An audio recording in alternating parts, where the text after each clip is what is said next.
Yeah, I was like, my computer Yeah. can't handle that. But I am Yeah. streaming. Okay. I'm Miser.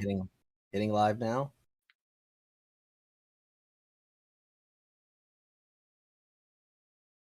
We good to go. All right.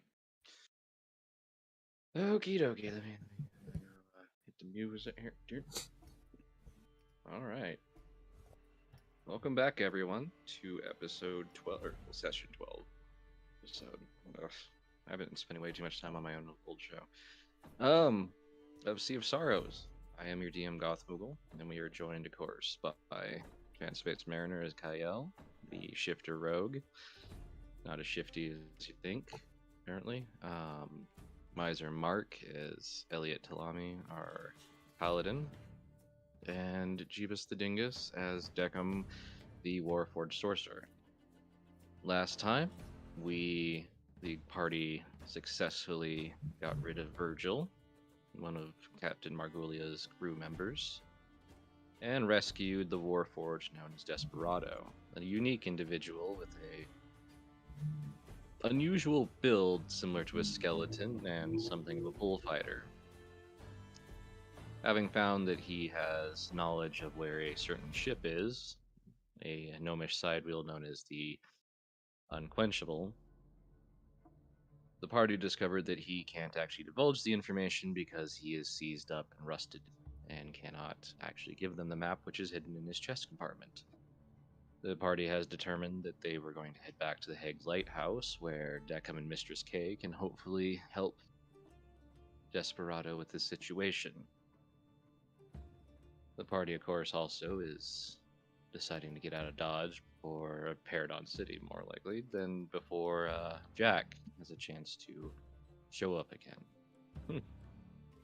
And that is where we join our group.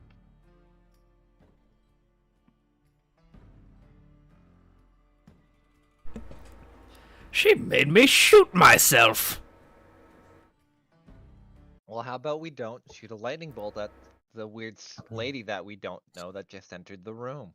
Oh, yes, but she was terrifying. We all knew she was an enemy combatant. She had the markings of both fiendish and celestial, a strange, dark abomination. And she clearly had malicious intent for all of us. And she was smug. Nobody who's smug walking into a room is ever trustworthy. I mean, A room yeah, filled with bodies and blood. I did. I was under the impression that she might have been working for Margula in some way or another. And that's why I tried to shoot her. Well, if Deckham hadn't, I would certainly have tried, if I wasn't mostly unconscious. no, I He feel puts one of he us puts is a gonna- hand on your shoulder. You're out of spells. I feel like one of you two is probably gonna die from just doing something like that. Oh, just most likely. because. Well, at I least if you suspect die, I it still would have the might be knife, me. so then at least someone. Oh, if will I be die, just fine. return my head to Kane, and she can rebuild me. I'm sure of it. Does it really work like that? Yes. Worked last Are time. you sh- Are But you? would you still be the same, Deckham? I don't know. Well, she does seem to know the same programming language, so if it was the same person who rebuilt me, most likely. I'll go over to Desperado. Is this accurate? Since you are both of similar kind, would you know if such thing can be done without losing the identity of oneself? Yeah, so long as he doesn't still in place, yes, I believe it so, Senor. Ah. I guess the way to put it would be so long as the brain, see? So we need to make sure that Deckham's head does not take any severe head injuries. If that is where he stores it. All right, so no blunt force trauma for Deckham. Deckham tries to think of where his CPU is. He doesn't know. Oh no. I had a brother. The ones that was stored in his codpiece for Why? bounce reasons. He was a dancer. See. This Huh. raises even more questions. Well, I mean, you're not going to kick a wall forged in the junk. It'll do nothing, so why not store it in a safer area? Everybody always goes for the head. Oh my god.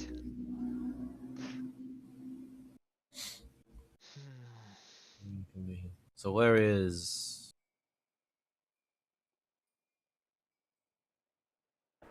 Well, considering we are about to head back,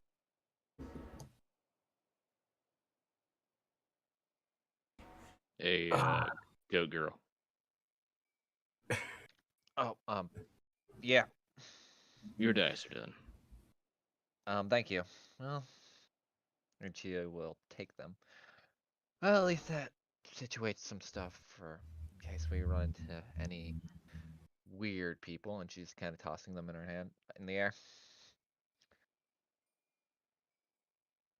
hmm, Also, I'd like to point out, should we really be worried about the knife that I have? Because it seems to be doing more good than harm.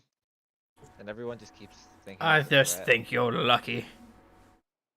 No, I'm not a halfling, sadly. I suspect What? that That was a gift. Yeah, And you know that. deck 'em. Well, do you never hear the old saying that halflings are usually the most lucky people in the world? Usually. besides their thieving luck, yes, I've heard the phrase before.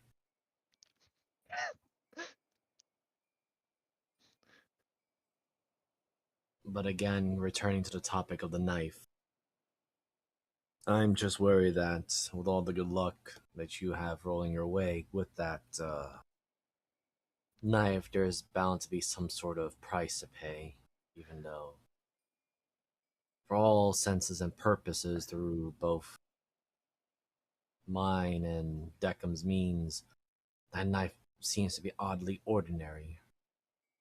Which, considering what it has done, makes me think otherwise.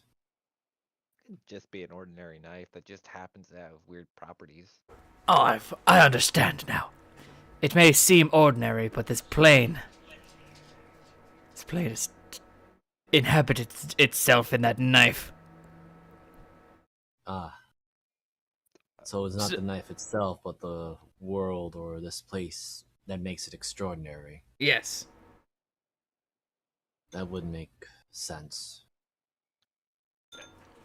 I mean, it's a nut. Mhm. Yes, your knife is rudely shaped and just an ordinary weapon. But since Tool. we're surrounded by so much evil, we can't sense out the slight evil in it. How are you even sure it's evil? It's quite Just being- bloodthirsty. It has not killed. Wait, hold on. Let me immediately think for a second. It has not killed us yet, so it's not super bloodthirsty. Because there were more suitable targets around it. Oh, just you wait. I now- know where. Worst knife ever. That's why I laughed. I saw it pop up above Kyle.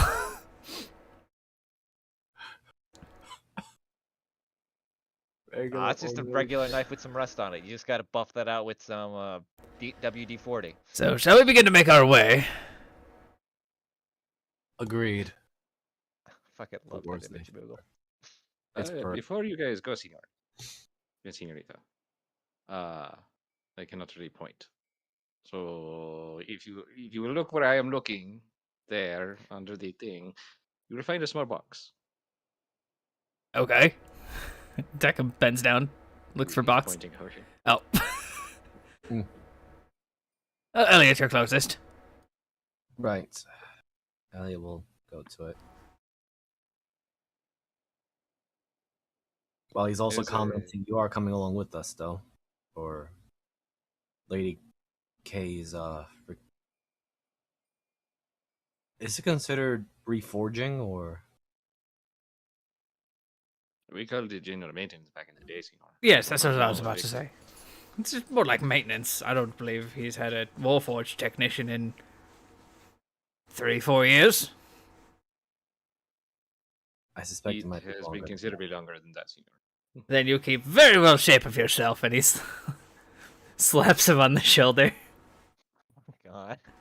You do that, you realize you just hit, like, you thought he was, like, was stuck, with rust, and, like, they're decent give. No, it's just wonk. Ugh. Oh dear. So what I hope does, you like the Elliot- torch. Why does it sound worse than it should? Because Deckham hates it. Okay, that He makes sense. might. He just might, considering how dangerously he's lived. So anyway, what does Elliot find? Sorry, there was a bunch of yelling going on outside my door. No problem. Hold on, I'll yell louder. It'll make it go away. No. He looks at you. That is a bit of savings.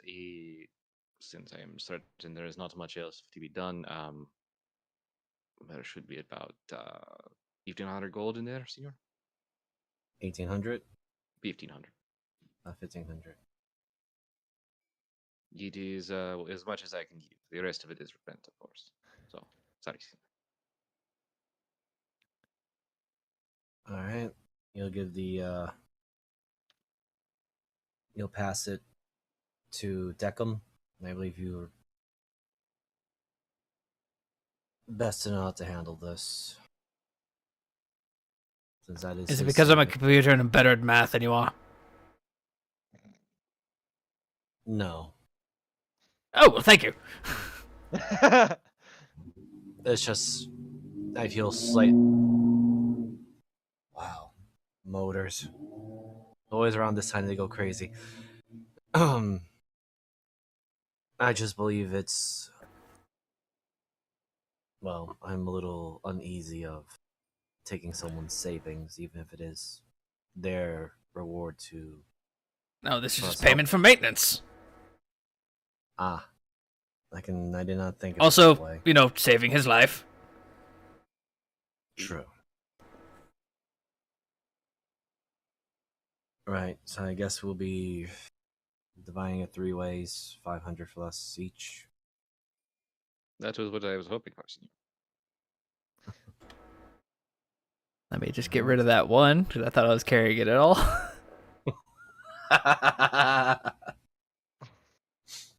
And I am certain that my friends out there will give you a discount. Well, I hope they are able to survive what's about to come if we come back. Were we not going to come back? About that to- moment, you hear like a clattering sound. Clog the toilet! Get the grenades! The grenades! I knew there was a gnome here. I thought there were 2? That was a 3? joke because I gave you guys a gnomish grenade. Ah. Mhm. No, this is just Elliot being Elliot. Like, I thought there were maybe 3 gnomes in there. In fact, as Kyle, as you can look out, you see that they are like running across things. There's Yeah. metal like heavy metal shutters being shut over like the windows. No, I think they'll be fine. Probably. The real question is, well, not really a question, but when we do come back, it's mostly just to return Desperado to, well, I guess his family here. We should be able to. I think I won't mind him eventually coming back. I paid the rent for 3 months out. I'm Oh, then we're definitely fine. Ah, Well, let's hope your landlord gets murdered. Come on, everyone! but Ken is no, Senor. Ken is a great man. Oh, never mind. I hope he gets slightly maimed, but is still able to walk and. I You don't realize that think- this is the man who just saved you, who just made you dice, yes? I Oh! hope he lives a long and healthy life and nothing bad happens to him. Elliot just We has a are look of great like, at this. Elliot That's just right. has this look of disbelief of what words these guys are choosing. Well, I And he just assumed the asks, landlord didn't live here. Don't most landlords live in their own homes? I Not do where not I'm know. from. Usually they own their own home in whatever apartment complex they're staying. Whatever. Anyway, we'll go God ahead. bless our fucking party. I mean, it would also make sense that they are close knit if he allowed Desperado go 3 months, or at least what? Did you said 3 months without pay, or did you make a down pay? I didn't quite pick that Oh, up. I pay ahead of time, senor. It is best to pay year, you know? I mean, not much happens. Understandable. Yes, Elliot, why don't you hand me Mr. Desperado? If we do get ambushed, you need both your hands, and I tend to only need at least one. Understood. Elliot, that being said, there was kind of like a creeping in the back of your head when Desperado had mentioned it. It takes you a few minutes. And yes, you suddenly do remember a bit of news about a gnomish side wheel that had quote unquote landed on Earth and then been reconstructed as the Unquenchable, and that it had gone missing shortly after leaving the planet after it was attacked by pirates.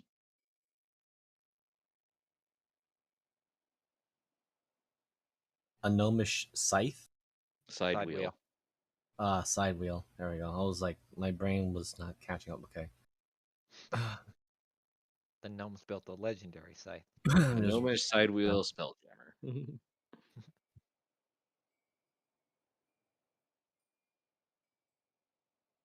in OR. Okay. I will relate this to the group as we're going. Was like, huh. Speaking of Gnomish, I vaguely recall some high news in the city of Greyhawk about a Gnomish side wheeler back in the world that I'm from before it was absconded by pirates.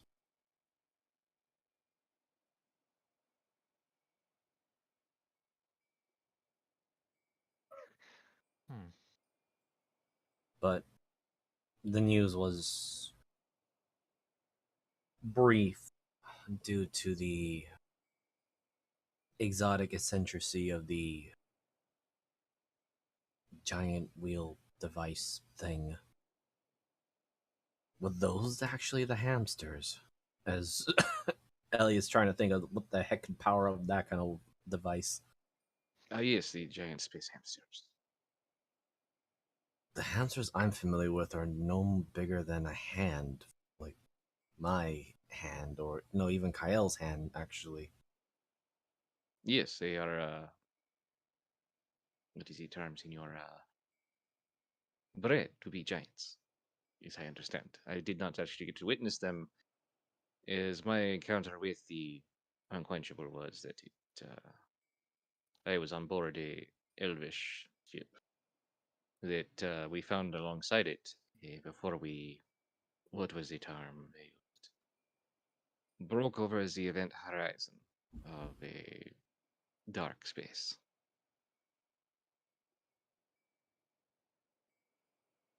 As far as I am aware, senor, I am the only survivor. That is, you know, terrible.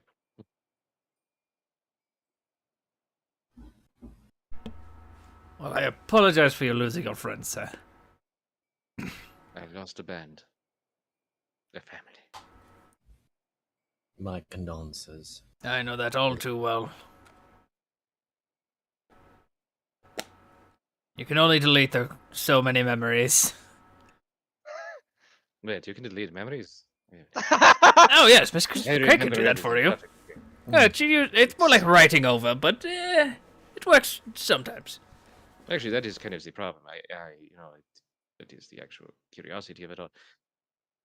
Normally, I do not remember being able to erase things, but how does the mortal say it? Senor, Drink. no, they go through something traumatic and they forget things. Oh, Like it never post-traumatic. happened. Ah, See, that sounds right. But You're referring to I don't amnesia. remember after the event horizon was breached. It was here, and then I remember crawling through things, and then skirting the breach. Ah, yes, stressed hard drive syndrome. I know it all too well. fucking hate you.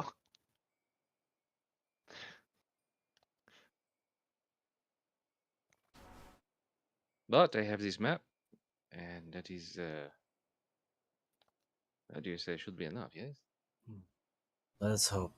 As Elliot's gonna be looking around to make sure we're not being pursued or chased or stalked. As you get closer down towards the docks, would somebody roll me a D100, please? I got it.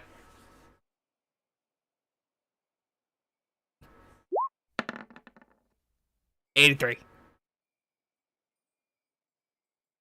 Jeez, you're so close to mine. You come around a corner. And today, and today only, we got the finest wares in all of the lands. Come on, come on, and step right up and see what we got for sale here today. We got knickknacks, we got thingamajigs, we got all sorts of fancy things that you need to buy. Oh god, I'm having PTSD, Moogle. You're welcome. Ooh, maybe he has a 10mm socket. Did I hear a 10mm socket? He's What good. does his individual look As like? you come around the corner, you see a gentleman.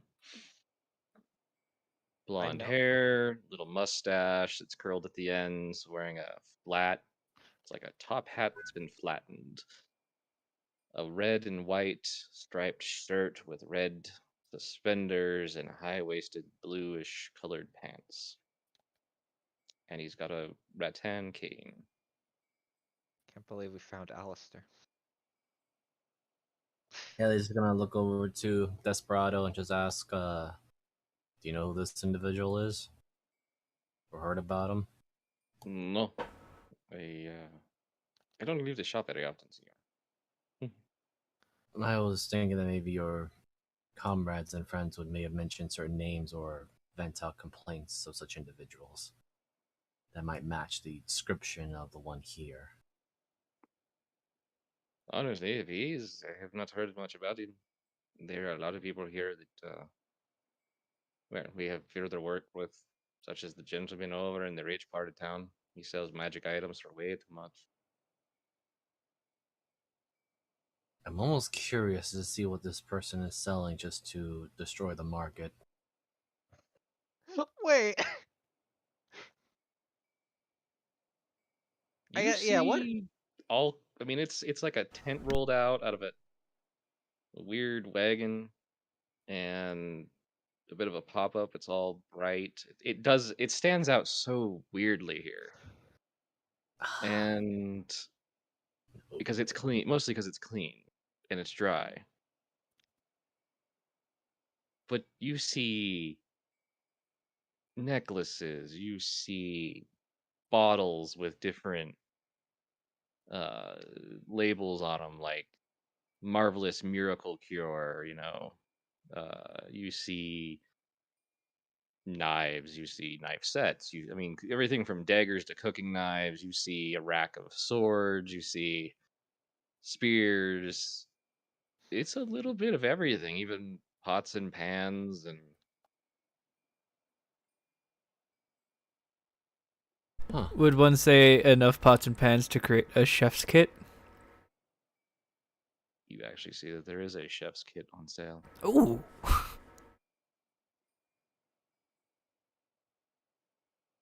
How much for this, good sir? Ah, a discerning eye from a gentleman who's made of metal himself. Let's see here. Let's see what our tag has today. I don't have eyes. Well, that's kind of a problem. I have some eyes over here if you'd like some. No. My sensors work perfectly, thank you. Good enough. But deal still stands. I don't know how much a chef kit costs. I think it's like 5 copper. And Like, before it's I way know they're more. stupid cheap.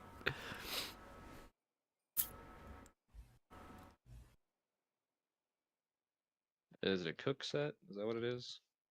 I thought it was like a Oh, chef that's set. cook's utensil. Or cook's Cook's utensils. Cook's utensils. utensils, that's what it is. Let's see, today only? I think I could let this one go for 7 cut silver, sir. Throw in a tin of coffee and black tea and you have yourself a deal, sir. Well, the coffee actually would add on a whole nother gold. Wait, Finest really? prime grown stuff from a land you never even heard of, Sonny.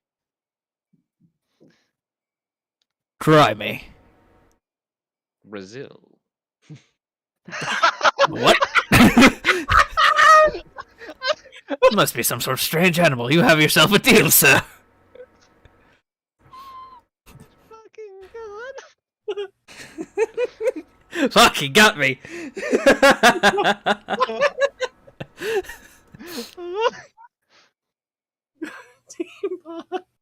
Never a return customer. Well, yeah.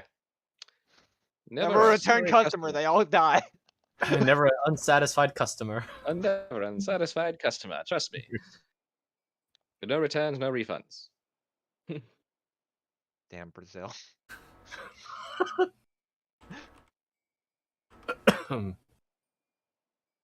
Elliot just takes a look around, but let's see, how much does he have right now? Considering what he's got. No, it wouldn't be enough. What about the armor or gear that they have? Since It's just to point this out. It's on like a clothes rack, not a not like armor stands necessarily. It's weird. that's Oh, that's so it's like fine. the gap of armor. Yeah. Okay, perfectly fine. Son and gentlemen like yourself must have some tastes. Let's see, tall, dark, and handsome with fangs. Let's see here. We got. Oh, we got this little ditty in black. Hmm. Oh, if you're looking for something for the bedroom, because he holds out a chainmail bikini, a black chainmail bikini. Elliot just visibly just pinches the bridge of his nose. A simple dark suit for a meeting, business meeting, perhaps. Ooh, do you have pinstripes? I do. As he pulls out a measuring tape. Let's get some measurements on you, Sonny. Declan standing next to you in his butler vest. Oh my fucking god. Considering that we might need to go visit a certain place in the later future. Yes, Miss Cat, would you prefer a dress or a suit? I'm not really know your tastes, but we should have some fancier clothing for the two of you. Perhaps some shoes so you don't step on things that don't agree with your feet. Let me roll something. Declan was courteous. He didn't know what you preferred. And then no, that's not the point. Or Yeah, that's just the El- rich Elliot asked for people. shoes. She does not even the shoes. No, just I really don't want any fancy clothes if that's all right.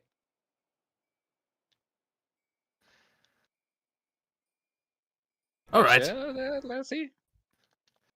Yeah, fine. I got the finest silks you ever seen. No, I'm good, thank you. Well then, sir. Looking for a straight up number or something more fancy?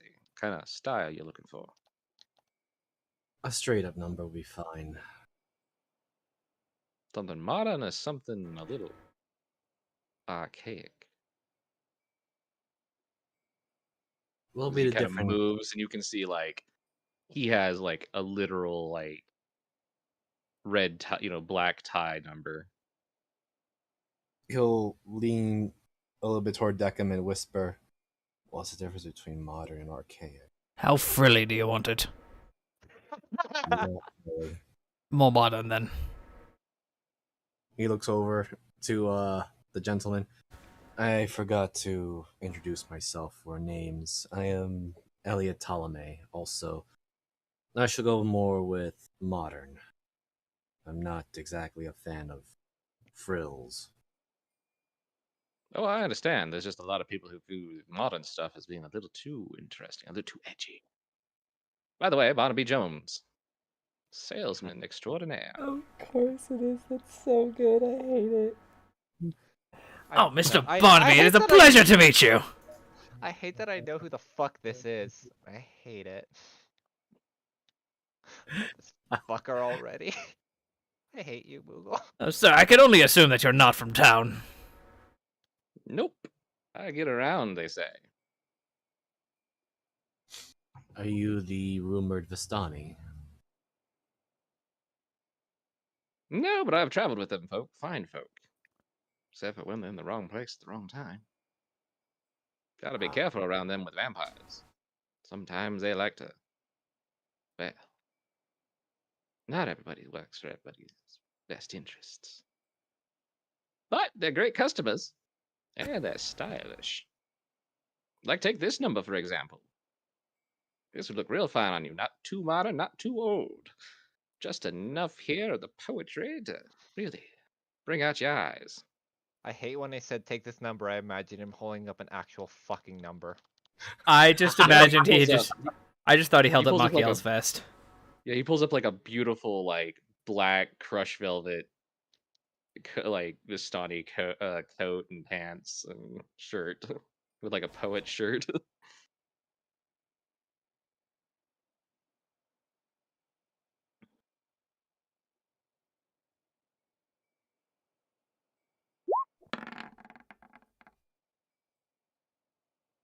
Man, it's funny. I only got a +1 to his modifier. Hmm. The purple embroidery really helps bring out the eyes.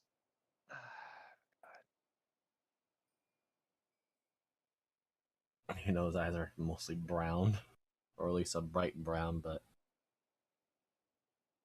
very well. You look over to Deckham, and then to Kyle. So, opinions, advice. Get it fitted. What he Kind of, said. kind of swore off fashion for a while, so I got nothing on clothes, man. That's fine.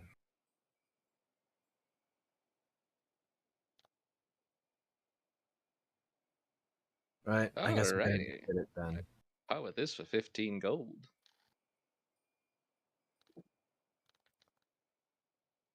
Does that include a free refitting then?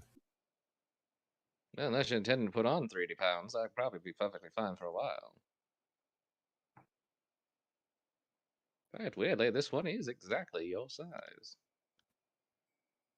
Let me incite that, because I should really know his exact size. He measured you. That's true. That is true. Well, I'm just hoping it's not he's telling me a size less or more. Go ahead. Actually, no. I'm gonna also go with. Let me get an extra tie with that. I'll throw in the tie on top since you're good customers. Very well. Deal. I'll give him the 15 gold. So, let's see. So, it's a suit with 2 ties. Mm-hmm. Alright.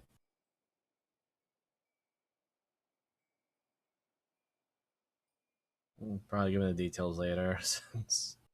The easiest point is the Vistani themed suit. So, the colors are mostly, hopefully, a darker tone. Since Yeah, it's they're mostly blacks and whites. okay. There's just like a hint of purple and silver to it. You know, it definitely puts off that Vistani personality, but it's still got like a conservative nobility to it. Okay.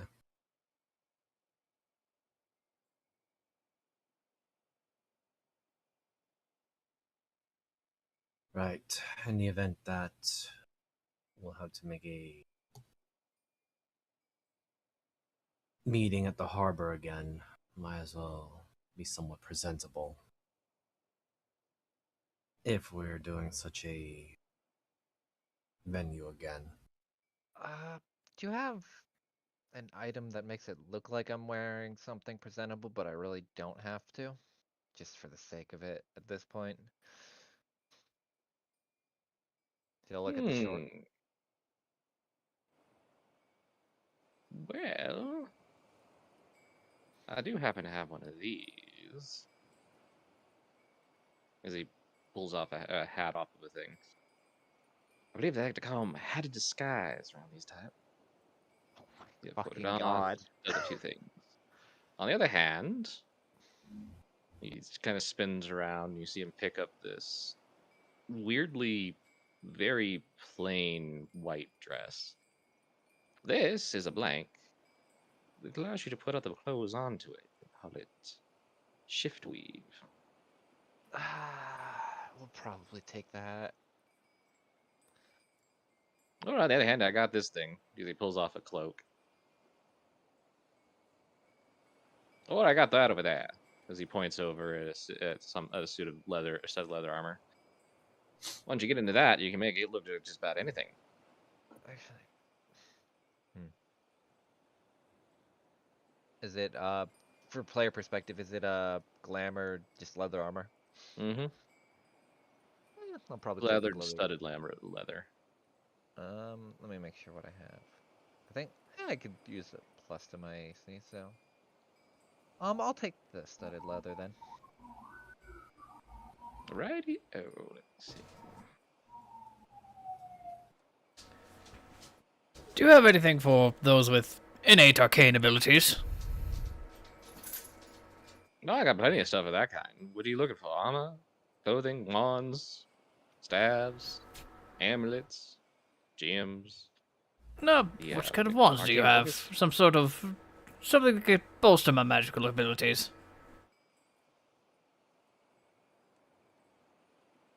Well, let me see here. What kind of thing you gonna do? I tend to deal with more lightning and charm-based effects, so anything in that general area. Well, I got this wand and a lightning bolt. Did you see him pull a barrel over? That's a barrel. It's full of wands. Oh. like, like when you see like those barrels that like have like candy straws or whatever in them, like it's like that with wands. Oh my god. Isn't that not hazardous to have them all in one location like that? Only if you don't know how to handle them correctly, or you put. I'll be somebody put one of them in here. I thought that would have blown us all to hell. And he pulls one out and he just chucks it over his shoulder into the back of the wagon.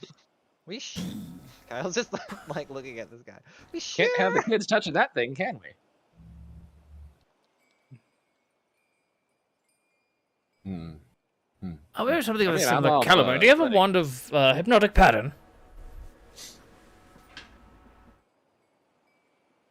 Yes, I got one right here. As he stops for a moment and looks through and he pulls out this weird pearlescent white wand. All right, and how much would you part with that for? What level spell is Third, third? Okay. probably more than I have. Probably. I just gotta check. I mean, Ellie's always willing to help, so. I need to see how much my studded leather armor is then, and I'll see if I can give you some extra money. Yeah, I'll have that in just a minute. I gotta Yep, figure no out where worries. my Yeah, no worries. We all know this GM game. Like, oh fuck, All right, time with to the one thing I didn't prepare for. shopping time.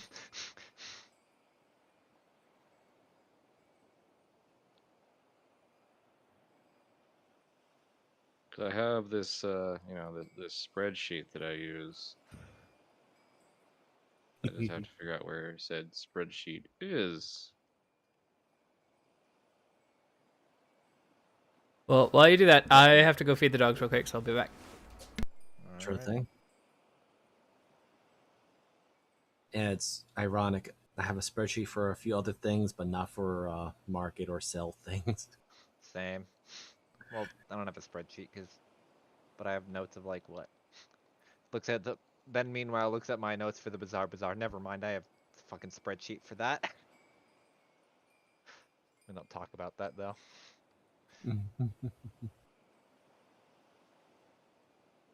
Elliot will also add because he did took interest on the shift weave and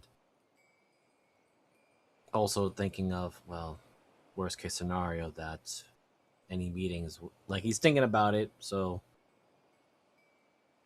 it's mostly just him rubbing his chin. But I guess if Kyle still has the mental thingamajig on, I do not. okay.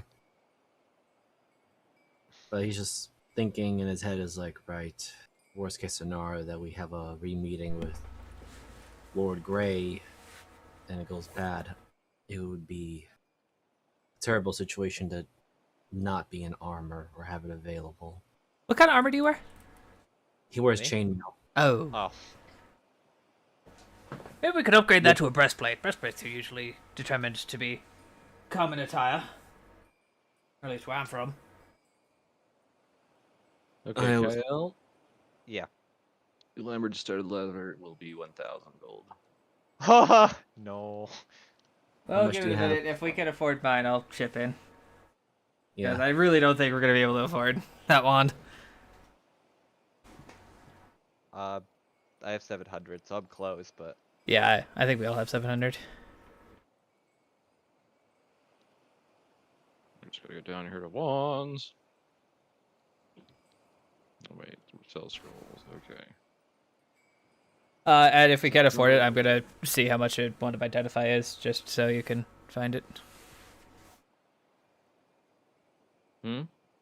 If we can afford the wand of hypnotic pattern, I'm going to see how much a wand of identify would be.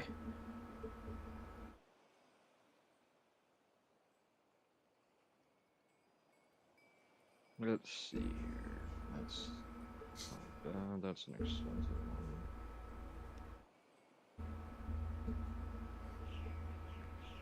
hate that as Character soon as I heard the inventory. voice, I knew exactly who this fucker was. Guessing you met him in the other game. Yeah. And our party didn't want to talk to him, and was the only one that did. It was fucking weird. Very different party, this one. He must be jumping with joy. No, fucking, he threatened Ryder. I wonder why. Well, let me see here, Sonny. If I'm going correctly, the wands. Well, that would be about 3,000 gold. Which I'm going to say you probably a little light on that. Yes, I am. But what about something maybe quite a bit lesser? Something just like identify. A very Oh. useful spell, but unfortunately it's not in my repertoire. Let me see here. That would be about 200 gold. Absolutely, I can do that. And Miss Only has 2 Kaya... charges per day, but you know. Oh, that's fine. I don't think we should be identifying more than that. She kind of looks at you. I believe your armor's a bit more expensive than you have, but I can offer you the remainder. Sure. So I have 774. You want to give me 300, I'll throw. Yeah, I'll just give you 300. Okay, yeah.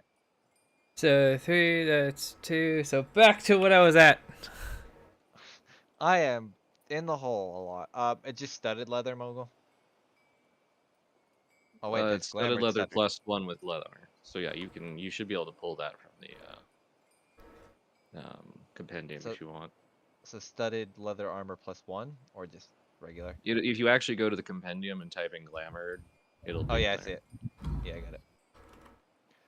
Warning: AC is not correct. Unequipped shield. They're from item detail. Okay, let me. You have to unequip your other armor. Yeah, I got it. Ah, that's nice. That's what happens when you buy all the books.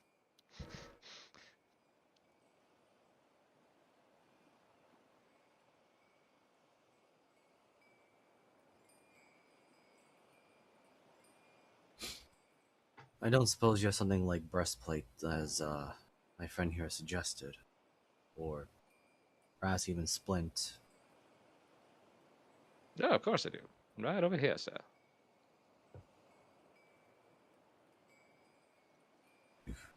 You guys want to roll me an insight real quick? Absolutely. Sure. Give me 2 seconds to drag and drop this fucking spell into my sheet. Oh, don't worry. I'm great at these. I haven't rolled yet today, so I'm sure to fail. That's a 10. 11. Weirdly, especially Elliot, you notice that nobody seems to be noticing that he's here. Like with all the noise and all that, everybody's just passing by like it doesn't even. It's like it's a barrel on the side of the road. Nobody cares. I'm curious, Mr. Barnaby, but why is it that only we are able to interact with you and the rest of these people are not interested in your wares, despite how exotic looking they are and practical? Yeah, the adventurers tend to have a lot more money, so I spend a lot more time on them.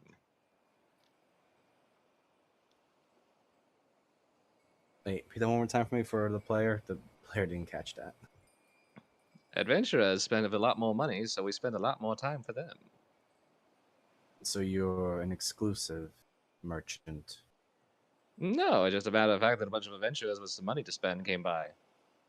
No reason wasting my time on a few extra coin here and there, right? Hmm. How often do you get adventurers? Often enough to be able to afford all this. Kyle, to put it in perspective, I believe you spent about 10 years worth of an actual salary on that armor.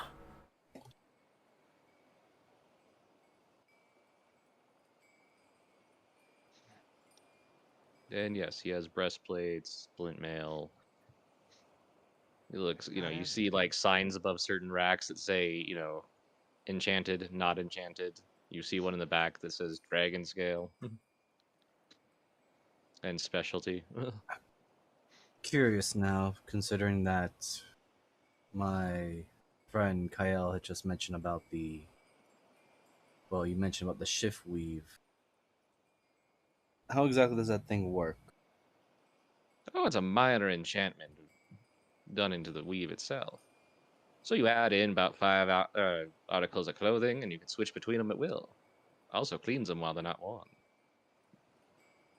So is it possible to use a shift weave for my suits that I have just acquired, along with the splint armor?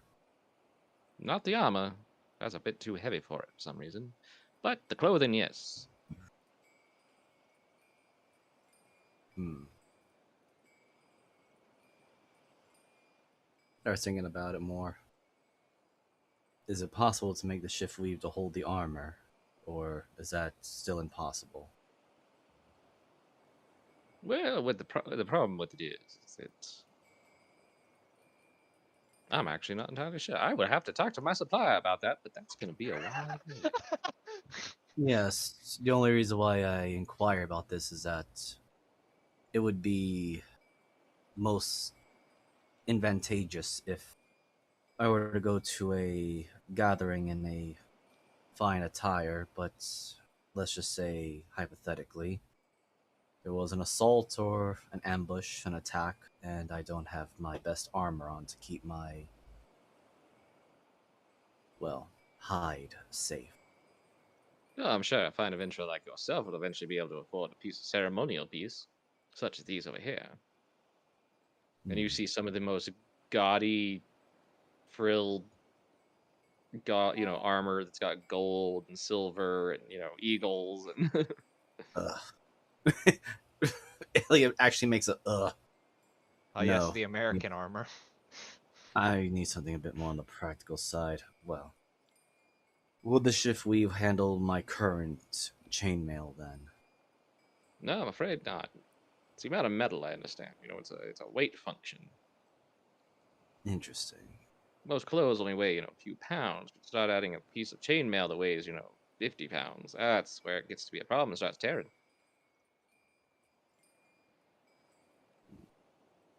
Right. Thank you for your information. I suspect we will be meeting again later on if the fates allow it. Oh, of course. Always find time to be around people who got money. Elliot just gives a slight nod and makes his way back to the others. Well, it was fantastic meeting you, sir. Stay safe in this town. There's a murder on the loose. Oh, there's one all the time. It's a city, after all. See? Well, 3 blocks over, somebody just got stabbed. Sorry. Elliot looks over to that direction. The fact was, you weren't surprised about it. Well, considering that we've been hearing about a supernatural murderer coming about,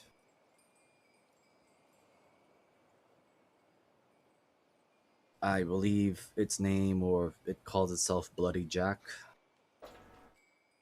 Oh, right, I read the tabloids. All rage.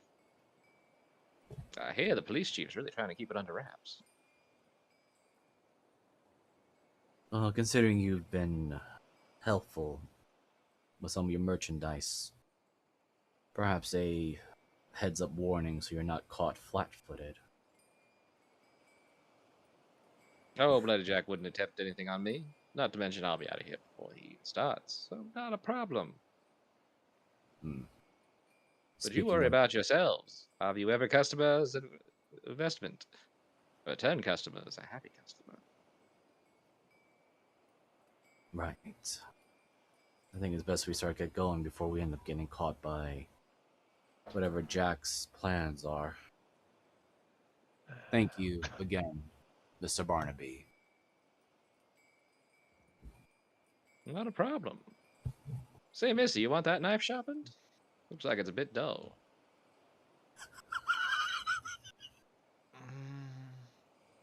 I mean, it does fine. It's just a regular knife, so. The dull knife's a dangerous knife. You know what? How much will it cost? 5 copper. You know what? Fuck it. Why not?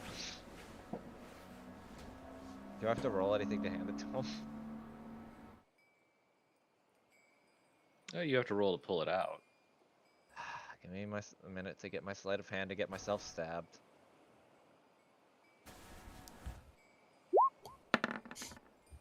Oh my god. That's a low roll. I know. But you pull it out. He takes it from you. Oh, that's an interesting blade you got there. Yeah, why is that? Well, it's dull as heck. Would have figured a classy lass like yourself would have had something finer. Like those ones over there. As he points at a rack of very, I mean, there's everything from, like, if you could imagine it being a knife or a dagger, it's there. Yeah. Everything from like like just- solid silvers to Yeah. ritual daggers, and I mean, some of them are like. Wait, why does that he have looks great. ritual daggers? He Actually, sells never them. mind. I know why, but like, why? Elliot's just gonna add, you say that blade is dull, and yet that is... Deckham, you were more witness to this blade's strange circumstances, but I believe Kyle managed to stab the head of a were-rat through it. Yeah, that's an impressive feat with something like this. As you watch, as he just very deftly, like walked over to his wagon and like hit a thing, and like a grindstone falls out, and he starts working on it and just humming while he's running it back and forth. Oh my god. Elliot takes another few steps away. he seems to be handling it perfectly well. I'm terrified for that thing to become actually sharp. I mean, what's really the worst that could happen with it? Death and That is dismemberment of thousands. probably dismembering a whole bunch of the merchandise here, and we end up racking a debt. Yep, here you go, lassie. I'll take the knife. And it's been kind of polished up. Okay, but it's still like got that nice rusty sheen on it. It's got a patina. I don't know what that means, but sure. It means yes. Thank you. Mariner's dumb.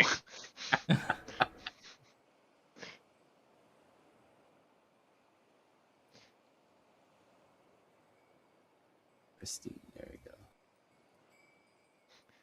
Now the knife can be used for violence. As long as we're far enough from it that we're not caught in the You take ring. care of that thing. Somebody put a lot of time and effort into making that knife. It looks like someone literally just grafted a bunch of knives together. You sure there was effort? I don't know, but it shines up nicely, doesn't it?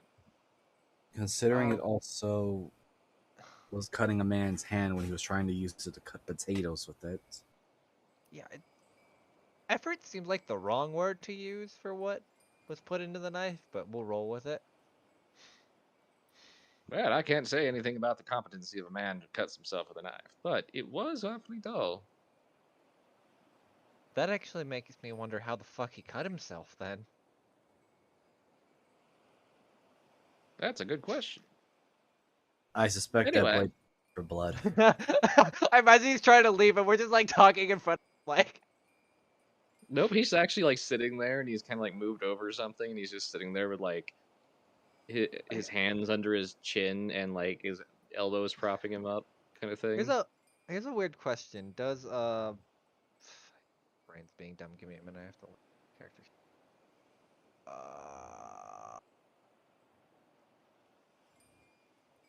No. Oh shit, do we not have his characters? Oh, never. Yeah, we don't. Trying to Who think do of you the need?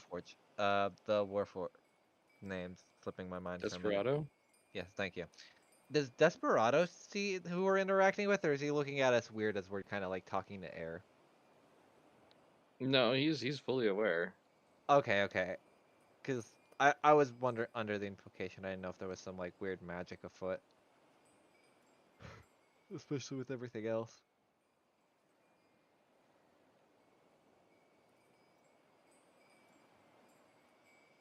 There you go.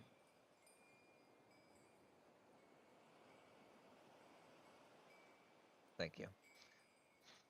God, I love that fucking image.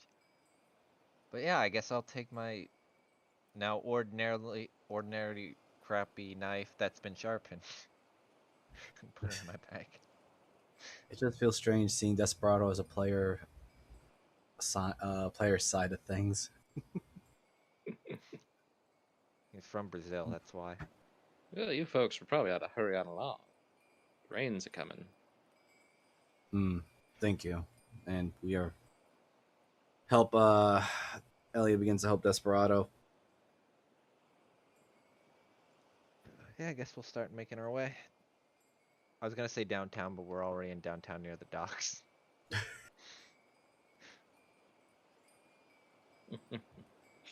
Alrighty.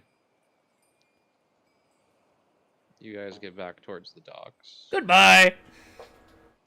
God damn it! Take care.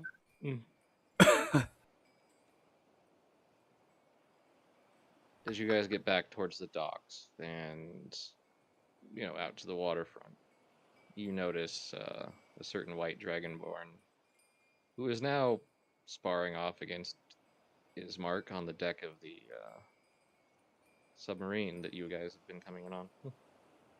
Wait. When did they get here? I don't remember. They must have just shown They up. Hello, it's Mark. I'm surprised you managed to make it here. We've Yeah, last been week- in the sub since Oh wait, they have because they came with us to the Yeah. island of the Even dead. even Zan's like stops, like looks at you like, what? Ah, I see. I as a player completely forgot that they still came with us. For some reason, I was under the impression they went back once we hit the island of the dead. Yeah, for some reason I thought they turned around too, but I guess they didn't. Whoopsies. No, I both player same thing. Both player and Elliot just forgot they were there. They haven't interacted in like 3 sessions. Like, oh, they're dead now. It's okay. No, I just thought they went back to. Callisti, yeah, so did I. I was thinking of the harbor, which right now the name escapes my mind, but Bell's Harbor?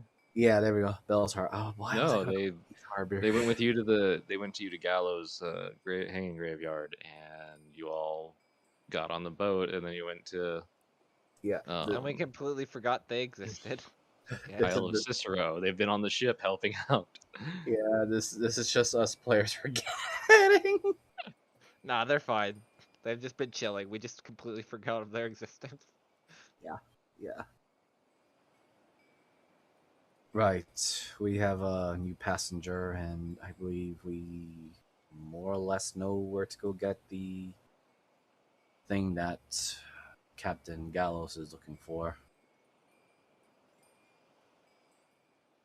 Oh, right. I guess that's is he um he goes over. Somebody, Marna, Sindra, What and are you confused about? He's Warforged. well, I meant there's a ladder here. Right. Then you watch as Amarna kind of comes up. What is it, Ismark? They got we're not gonna get that Desperado. on the ladder. I guess we should also get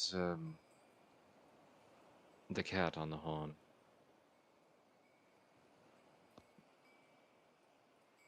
Right. We do have some pressing questions to ask Callisti as well. Oh. Well, either way, as you watch Zan kind of jumps back as this large hatch begins opening up in the top of the submarine. Oop, eh. Good thing I can see again.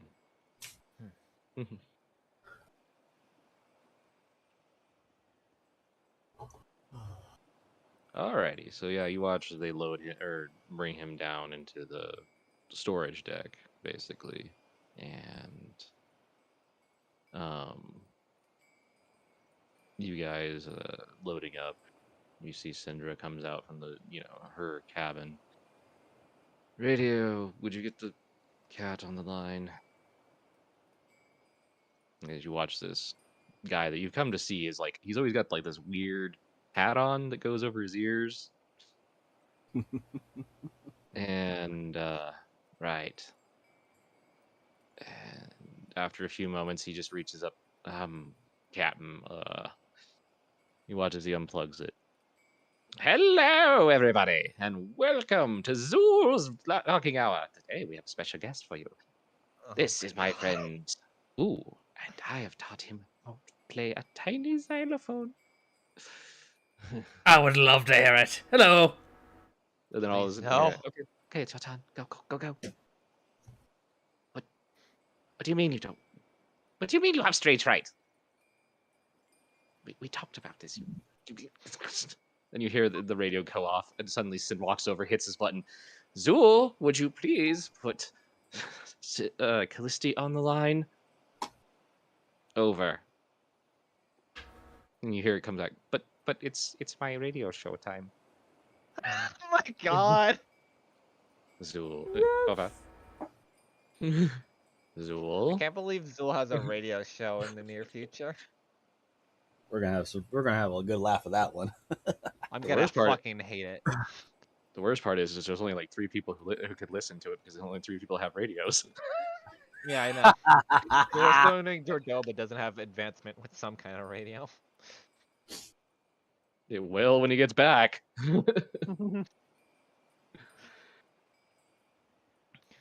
Okay. Just a minute.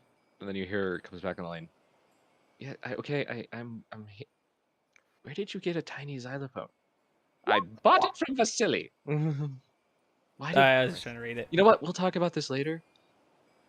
But okay, Sandra, what's going on? Over. Sin looks at all of you. Would you like to tell her? Yes. That can, Please, notify Mistress K that she's got a new, Warforged to work on. He seems to be having major issues in all of his limbs. Oh, right, the thing we talked about on right the ascending. It's been a complicated 20 minutes, but I will tell her. Are you all headed back, or am I supposed to teleport there again? I can't remember. I look at Syndra. I mean, I do have the teleportation symbol, so she could bring Kay here. But I did hear there's an interesting rumor about a serial killer back on the loose. Yes, we should leave. yeah, I agree. Since looks over to Senior Gallus. Once Desperado is repaired, could we ask that we come back to this place to drop him off? You hear from down the hall.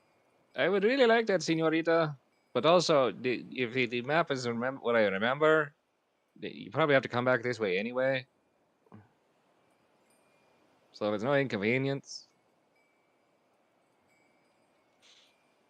So I'm just It's kind a of, trade-off. yeah, that's about the reality. So yes, I don't imagine we wouldn't. I mean, nope. Okay. All right, Callisto, we're coming in. I'll get the deck ready. Doc. Where do I have deck? Yeah, right. Oh, Over. Right. Over. Right. well, that thankfully went simple.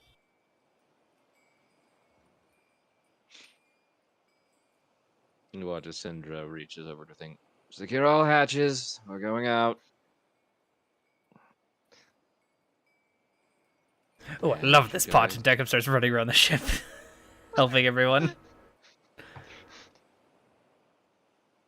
Ellie will move out of the way and Kyle's help. just going down back to the hammock area just to lay down because she's not dealing with this bullshit.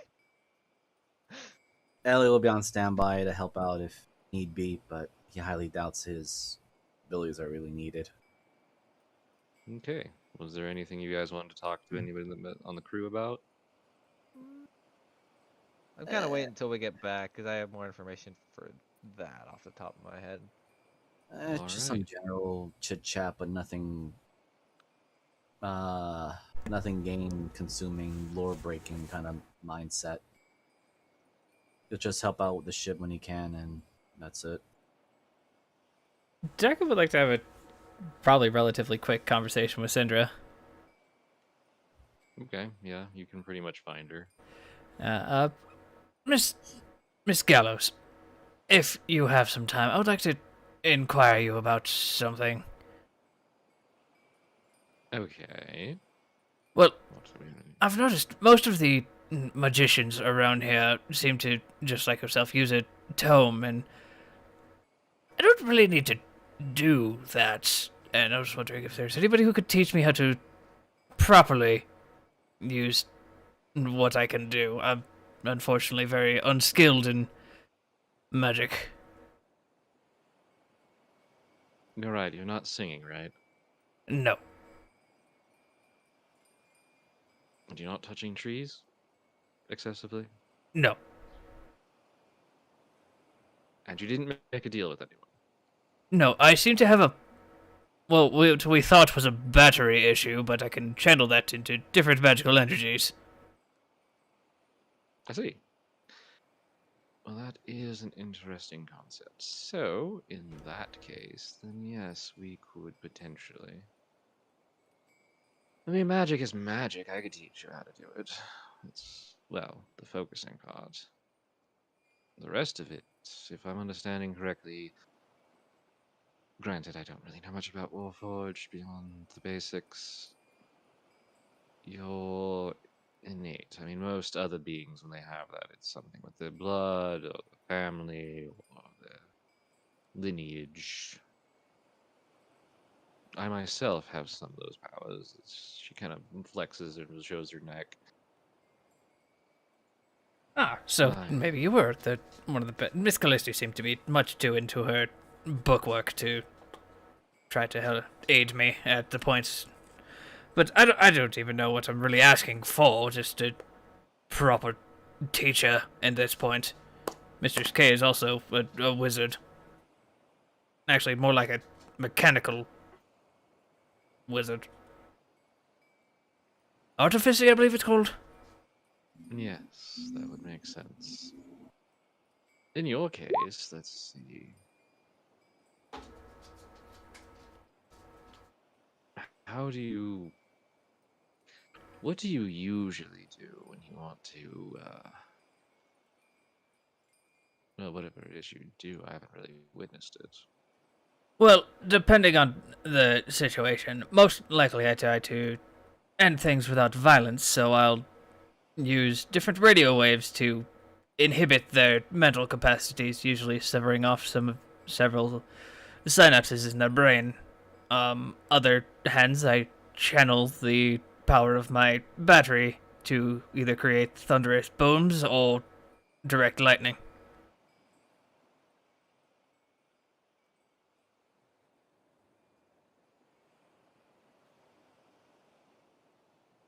The whole basis behind magic, if you're not just some kind of weird, clanky tin man, which I don't think so, considering the amount of energy pouring out of you is not necessarily just mechanical. Undoubtedly, you can tell this ship has been modified. A lot of arcane energy running through it. In fact, Oh, I've had yes. most of the exterior of it lined with bones.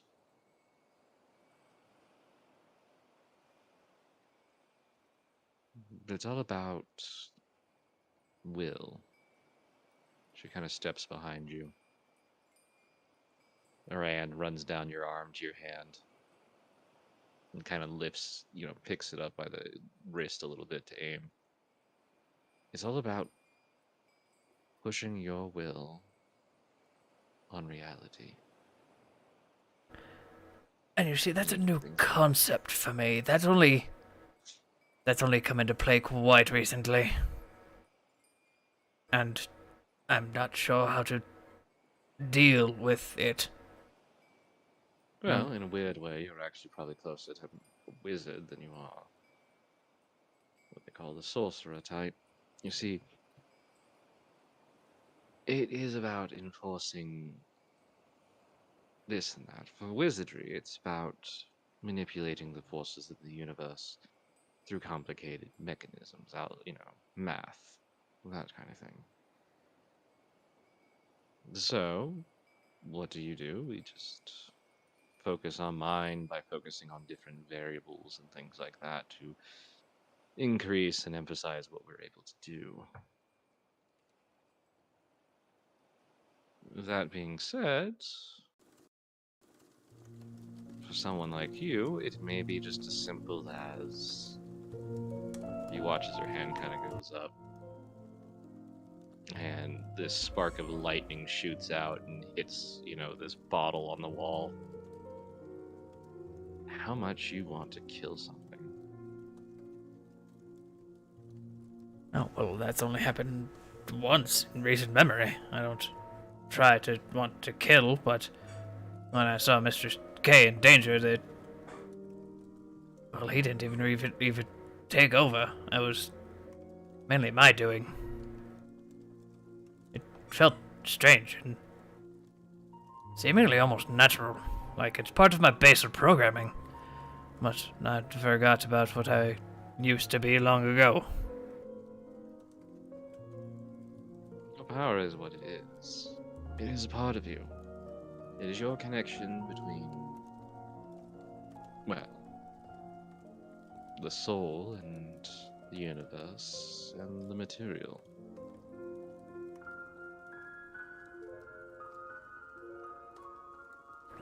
Oh, harnessing this newfound will over others will allow me to advance in this arcane ability. That's a question you need to answer yourself. I honestly never studied any of those spells because I view that manipulating another one, even through the minor things such as one known as suggestion or the simple charm person just to make someone like you better, is just too enslaving. I really can't stand such ideas of manipulating another person forcefully. Well, I mean, not without it being an even playing field. I tend to only use my spells when they're trying to harm me or the others of my unit. That's good. It's just a personal thing. I'm not going to judge you unless you, well, there's lines that we all have. Oh, do not worry, Miss Indra. I will always be a proper gentleman. Good. Because I would really hate to use you as an anchor. You're I not would very make a good spiky. anchor.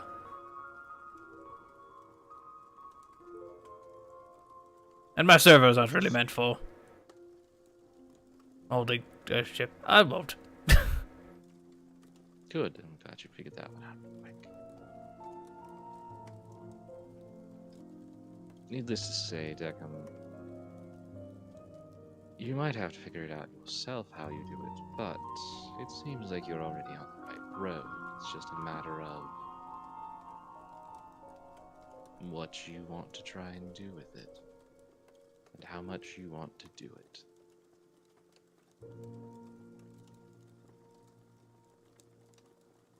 And how much you're not going to be tethered by the rules of the universe.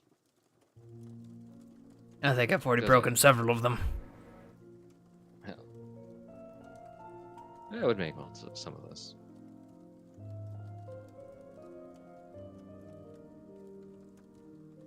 But I've had a number of ones like you on board, not, well, I've had Warforged and I have had Sorcerers. Each one just seems to tend to find that part inside them that says, this is what I do, and this is how I will do it. I think But that's the it's part a that I've been trying to figure out. It's about confidence, Dick. Be confident in what you're going to do. You have the ability to do it. Just do it. Right, well, I do thank you for your guidance, but you have an entire ship to run. I won't take any more of your time. I mean, that's why we have, first mates and second mates and all the others, is to do that stuff so that I have time to do paperwork, which I don't really have to do. I did Either not way. think piracy came along without paperwork. Oh, accounting is very important, which is why I had accountants.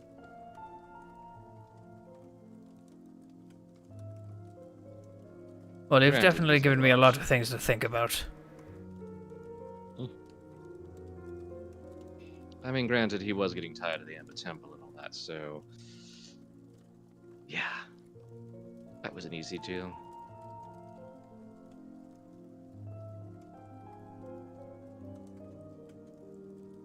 Well, we should be arriving within a few hours. So, if you need me, you know where to find me. And my door is only open when it's open. If it's closed, it's not open. I will wait outside. I'd rather you not, that just gets awkward. Alright then. And he pretty much about faces and just walks off. As he's walking down the hallway. Hello. Hello. God damn it.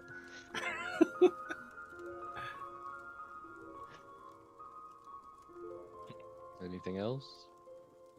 Elias should probably do some quiet prayer and meditation, especially just thinking of the events that have been going on and just hoping that Jell's at least okay now that she had escaped the dreaded realms. Kyle's probably just looking at the pocket watch he has and just kind of opening it and closing it, kind of thing.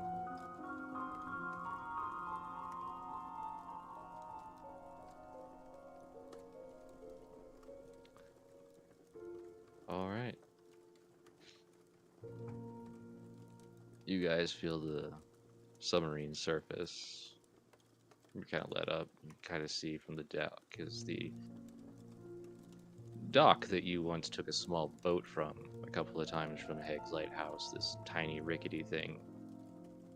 It now looks considerably longer, still rickety, but you can see that it actually seems to have adapted somehow and changed to accommodate such a large vessel coming up to dock at it.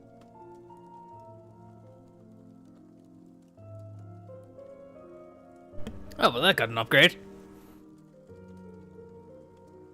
And you, Deckham, do see a familiar face sitting there, not on the dock, because you can kind of see at one point she kind of reaches over with a foot, and you can imagine that it made a creaking noise, and she kind of jumped back like, I'm not going down that thing. As Kay is standing there, waiting for all of you. Oh, good. When she said it was a busy 20 minutes, I was very worried. And he disembarks very carefully. It's creaky, but it feels like it's not stable, but it is.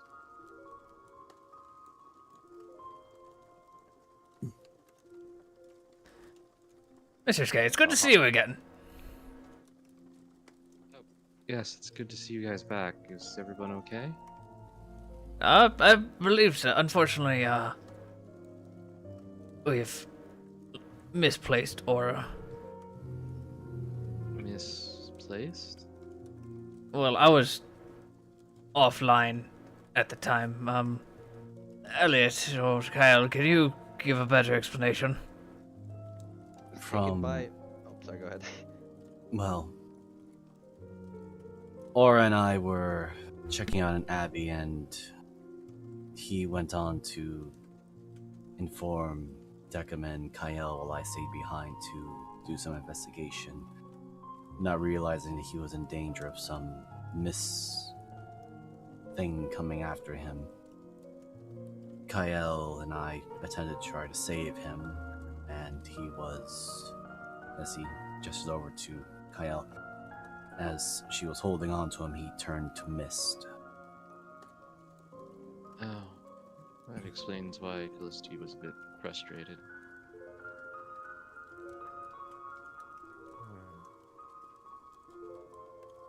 Apparently, looks over to Kyle for confirmation. An individual by name of Ricky said it was a gun wraith. Oh, Richard. Yeah.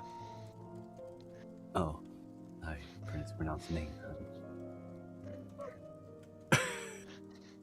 Uncle Ricky is another. I know what you're going for, Miser. That's another character. That's perfectly fine. I just No, always this- call him that by default. This is both player and character messing up the name intentionally. Love Uncle Ricky. Okay. I honestly don't know much about this, so, well, Callisti is waiting, and I have, is that the gentleman as you hear the hoisting, Desperado out of the hold? Yes, Deckham can fill you in on the peculiar details. Yes, my voice modulator muted itself. Oh dear. Do we need to check on that? No, it's a cognitive process that I sometimes forget still. Yes, that would be Desperado. He seems to be a slightly different unit than mine, but more of a slender and sleeker, so it might be actually be easier for you to work on him than opening up all the plates that I have. Well, we'll see. But, don't mess with the aesthetic. He seems to really enjoy it.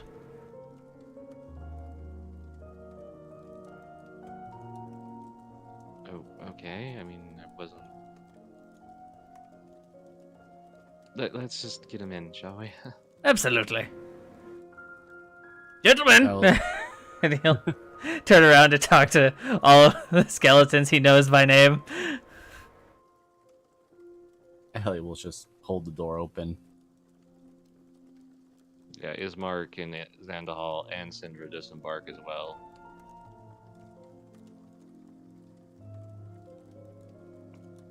Then you watch as like Syndra kind of gets onto the land and she kind of sways a little bit and she's just like, oh, I still can't get used to this. Why is everything so solid?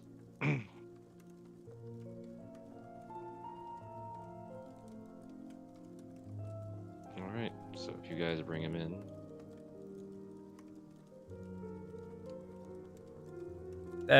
We don't have to RP it, but Jacob will obviously introduce Kay to Syndra.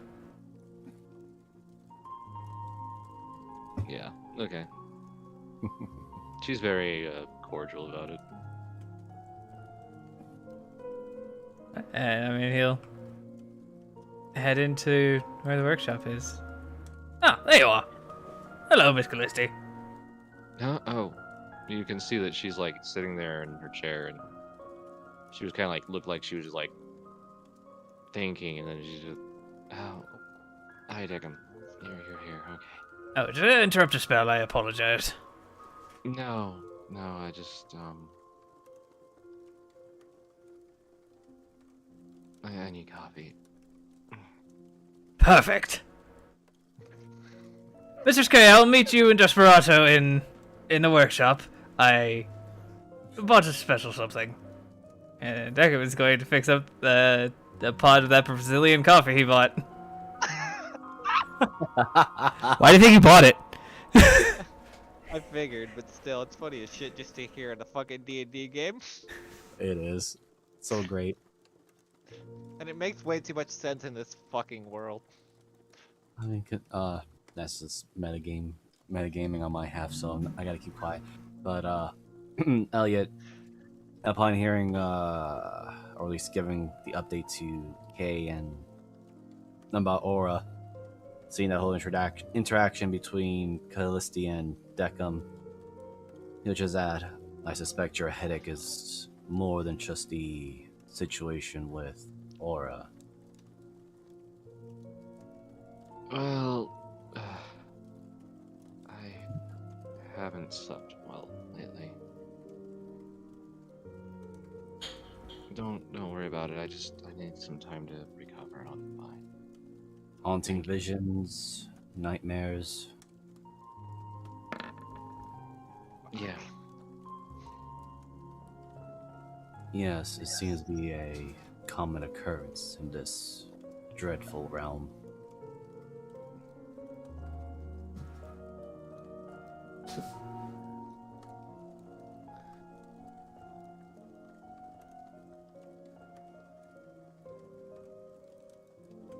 You know what some of the locals of this domain or these worlds call the pleasant dream, right? A dreamless one? No. They call it the silence before the storm. Because apparently they always have nightmares.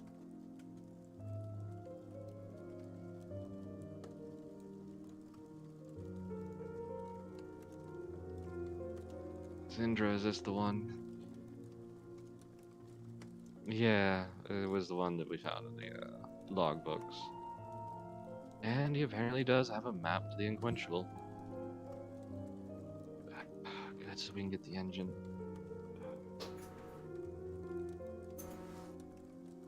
That's where the next route is for you guys. Is to get to the Unquenchable.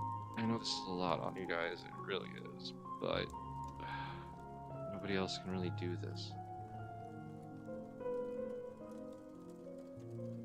Also, how did it go at the Isle of Cicero? Well, as we had just informed Lady K, Aura was absorbed or taken by the mist from a gun wraith creature.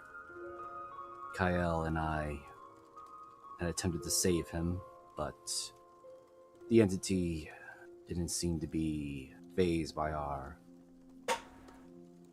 efforts and left us, well, Ellie will very carefully, because he still has the bullet that Kyle passed it to him, Yep. holds it up, left me and Kyle memento.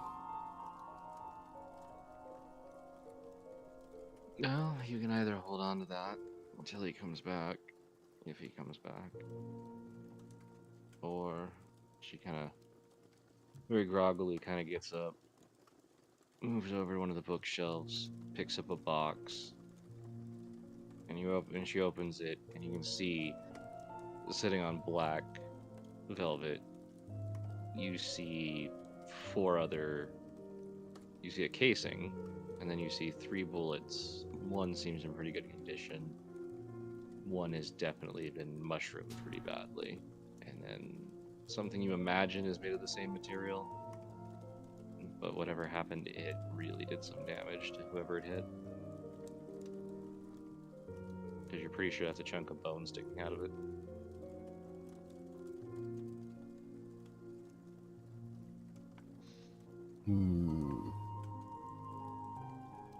It's going to do this.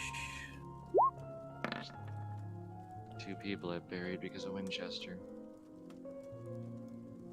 Well, considering that we need Aura back, one way or another, Not inherently. still pockets the bullet as he is lacking the common sense to drop bullet into box. I suspect this Winchester and myself are gonna have another encounter. Honestly, I hope you don't. I know it sounds mean, but if you came and took Aura, there's not that much probability of success of anything if you go after him.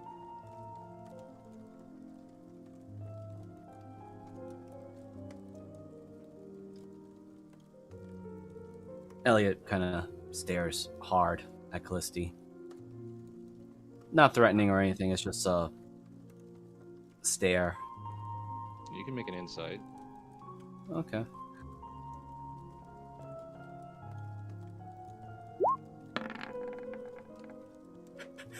He's really, really well for his insights. You, at first, I don't know if you were angry or upset, but you realize that under that exhaustion, she's tired, and it's upsetting to her to think about it, but what she's saying isn't what she feels in her heart, but she's making a decision.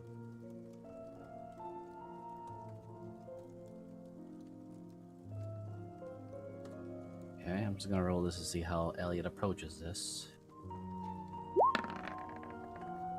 Oh no. She's not gonna approach this quite well. So, Elliot just takes a deep sigh. Well, I have already made my decision to at least attempt to save Aura, and to not hesitate on my decisions again. So, regardless of how tired you may be and what you may or may not wish to do, I will not allow indecisiveness to grip me again. If the attempt to save Aura fails, then it will be upon my own head. And if by the chance we do encounter Winchester again, I don't intend to hold back my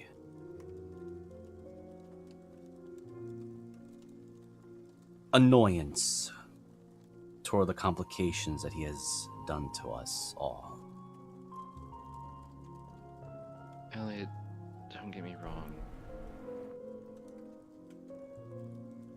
This isn't the first time Aura came through these doors when you walked in the day that you guys washed up on the beach. I just really don't want to bury more people because of him. And yes, I was really hoping that you would be here and this would be the time that maybe it works out or something. I don't know. But sometimes we have to cut our losses here, and that's really what I have to look at. I'm sorry.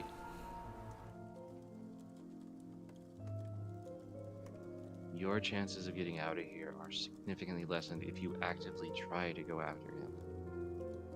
You're welcome to do it. But I'm gonna be honest with you, I really hope you don't, because do you know what this place starts doing to you after years?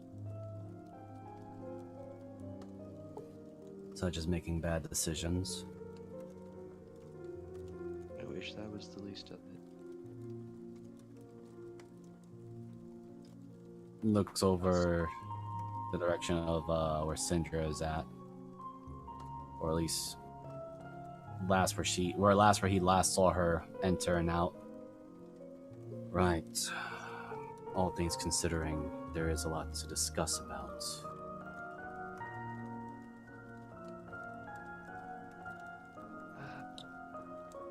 I will Oh, sorry, go ahead. I will wait until Deckham is here, since us three are more or less the conduits of this situation. But returning back to the topic of the Island of Cicero, there's mystery upon mystery being compiled there, and an encounter with a questionable child, that proclaims to be a Rudolph van Richten. Oh, There- yeah. Van Richten. There seems to be a faction of the Faith of Ezra there from Darkon, and they seem to have an inner sanctum that is inaccessible, as well as a basement or catacombs. Cover up for murders and alteration of memory of some of the children witnesses. There is some suspicion, but no confirmation as of yet. And could not locate the item that Margula had taken from me. As you said that my amulet might be there. Yeah. Anything else? I mean, I'm sorry, but short of Van Richten being there, it doesn't sound like the Abbey is outside of its. I mean, yes, the cover-up stuff, that's definitely interesting, but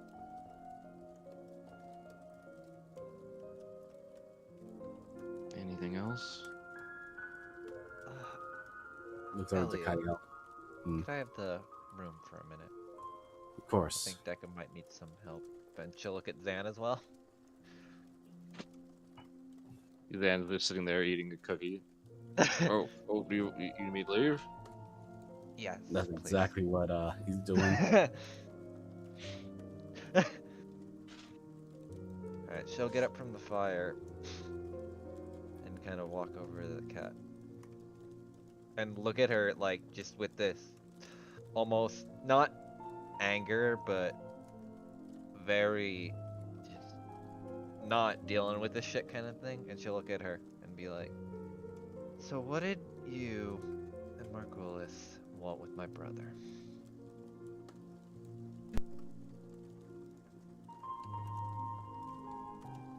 I mean, who's your brother? Can I roll an insight on that? Go ahead.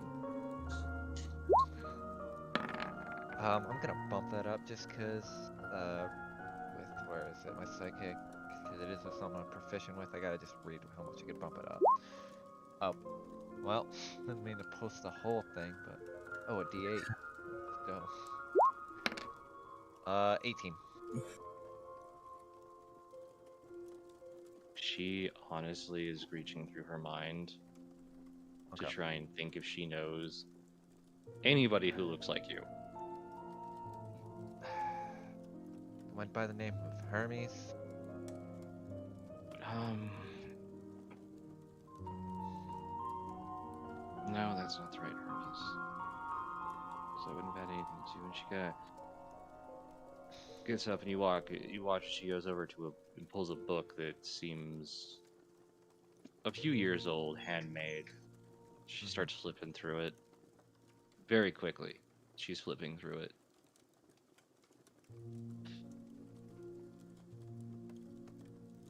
Okay, I remember him saying something about, what's the exact terms? That damn Hermes, and where did he hide it? Now we will never know.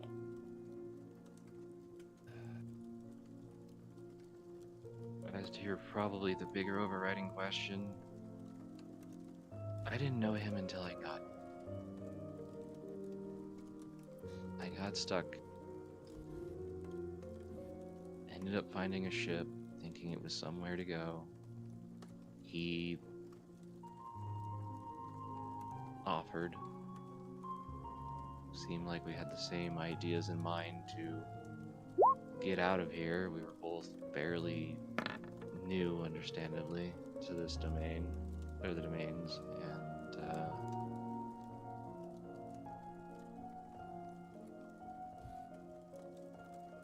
and then I ended up here.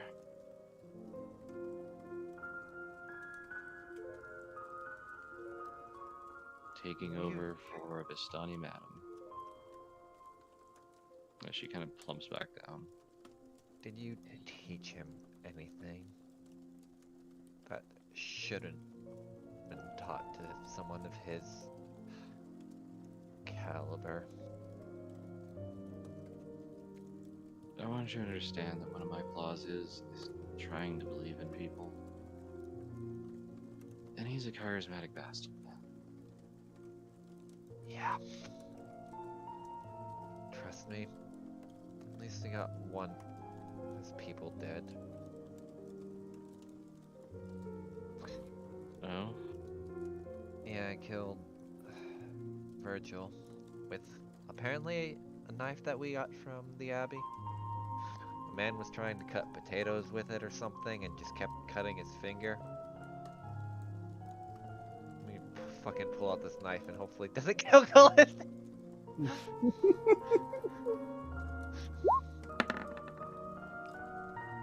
27. God damn! I pulled out the knife. There's no silver or anything to it. That's... Nope. Just a rusted knife, but when I stab, it has a way of just killing, more or less. Or hitting the target even if I seem to miss. You watch as she motions and starts casting a spell. Alright, And I guess then I'll get pulls out a pearl.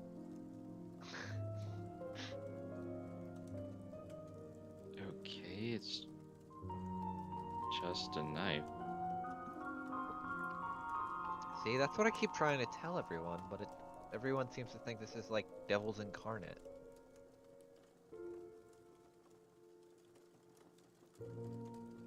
Either way, she'll kind of slide that back. The others will probably ask about Margolius as well, but I figured since I have some more personal connections to the captain, I'd at least get them off my chest.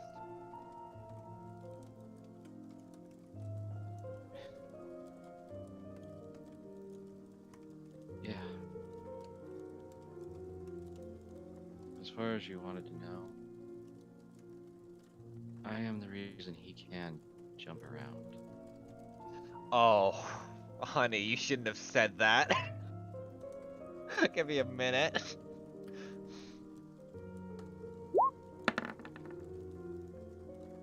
Oh. Oh no. Give me a minute, because I gotta think of how to word this specifically. 'Cause that was not the thing to say. You, like, Kyle turns around for a minute as she was gonna go sit down, and she kind of accepted. Bad things happen to good people sometimes, just because. But then she just looks over at her with the most just fury in her eyes, almost like she's seeing red. She's not like poised to attack, but you could just see the anger and intensity kind of going off of her. You did what?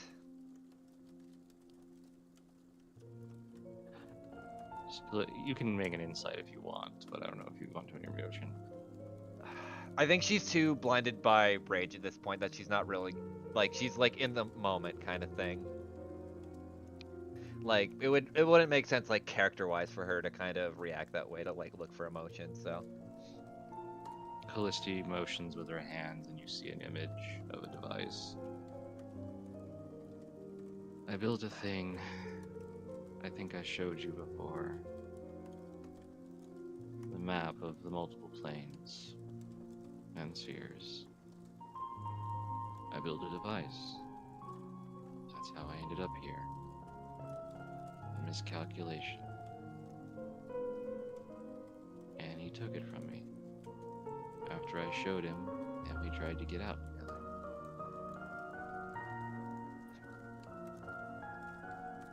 Let me roll one more time.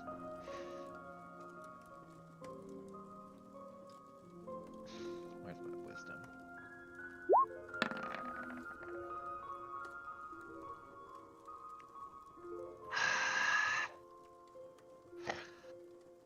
Of course you did. Fine. Fine. She's just gonna go and sit down near the fire. Who wants Why the hell are you all in here? That turnaround, Zan's eating a cookie. Ismark's like cleaning his fingernails. Syndra's like looking through it's just like she's totally not listening in and looking through the spice rack. Elliot is obviously listening in. He's just leaning by the door and looks over to Decca and just says, giving Kaela and Callisti their private talk session. Well, move out of the way. I have to get back to helping Mrs. K. I think they're as he also comes along. Puts down a silver tray with what's ever left of a potted coffee from whoever took any, and a little tin of sugar and cream. And right behind Deckham, Elliot just, I guess you're all done now? Yeah, we're good. For now. You just see her kind of like sitting crisscross on the floor, like looking at the fireplace. He'll just make his way to the seats over here. Fantastic. Well, if you run out, let me know. I will be aiding in the procedure. Goodbye. Any tea possible when you're ready. Deckham, as you approach the door, you hear, "Oh, mistress, this is most unusual." He just squints, and everybody in the kitchen can hear the welder.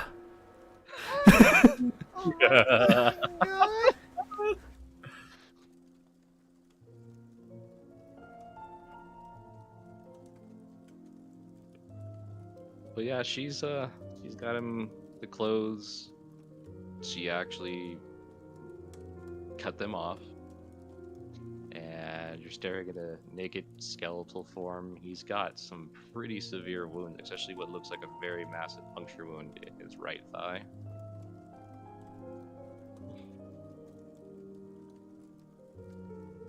And you can start seeing, the buildup of grime and stuff around joints that have just seized up.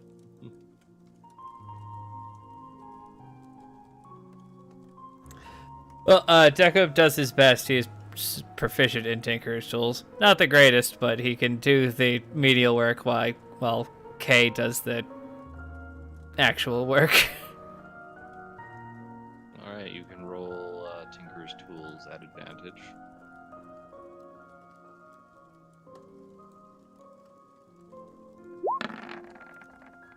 $27. You are realizing it's going to take a while, but as you start taking plates and such off, you start to realize that it's probably going to be a bit of time, but you'll be able to do it. Curiously, especially with the right thigh, there's some odd things that happen. At one point, you're taking off the shin, and out pours a bunch of what looks like seeds or rice,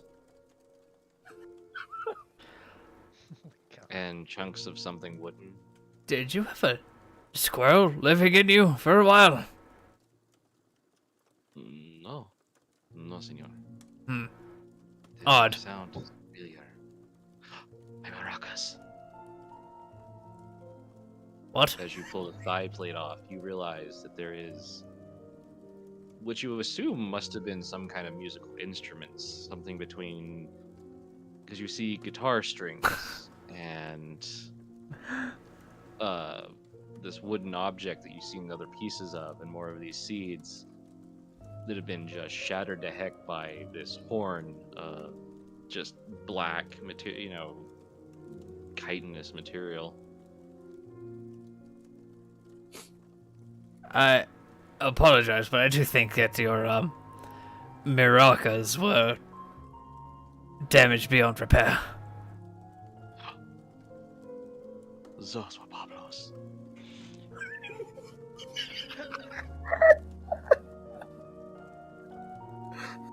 I can only assume this Pablo was a companion of yours. He had the best shakes, the best riders, senor.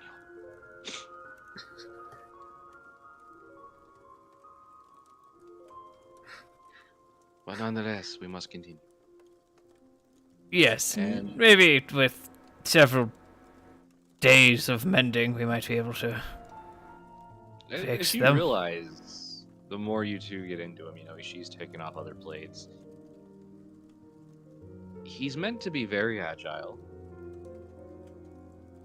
And apparently, something between a warforged and a music box, as you notice that a lot of his moving parts would be able to play on strings, or like some part of the clip would play the strings as he would move or something like that, so that he was basically had his own fanfare as he moved. Oh my god, he had a theme song? Deckham needs to Or fix that. he would do like he would do certain motions. Dun-dun-dun. Yeah. Oh yeah, no, Deckham is absolutely trying to fix that.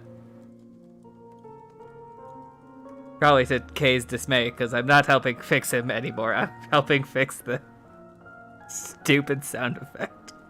Well, you realize that that's part of what's happened, is that this injury to his leg compounded. The more you look into it, these strings got pulled tight and then they snapped, so they wrapped around this part and they started gumming up this part, and you realize it's just kind of a ball of mess inside of him that basically slowly caused him to be immobilized. No, we're not. It was a terrible design for combat. No, we're not as significantly damaged as we assumed. Okay, here. And he just points out to, if we just unwrap these, I believe most of his leg components will be back in working order.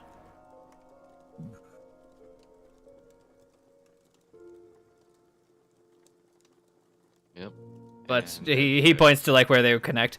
But these here seem to be an integral part, so we will need to either find a substitute or reattach them somehow.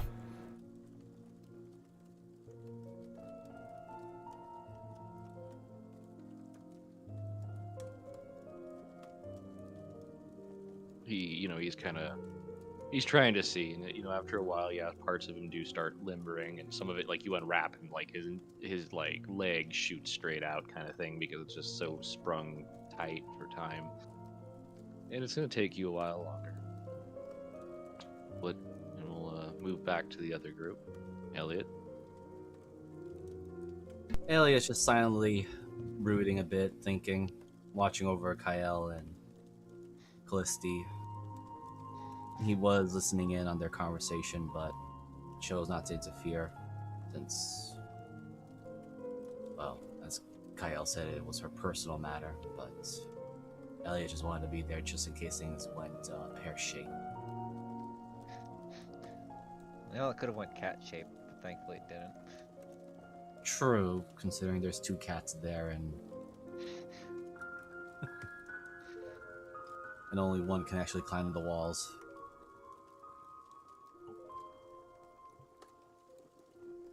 But otherwise, he's mostly just thinking to himself of, well, how they handle the situation at the Abbey.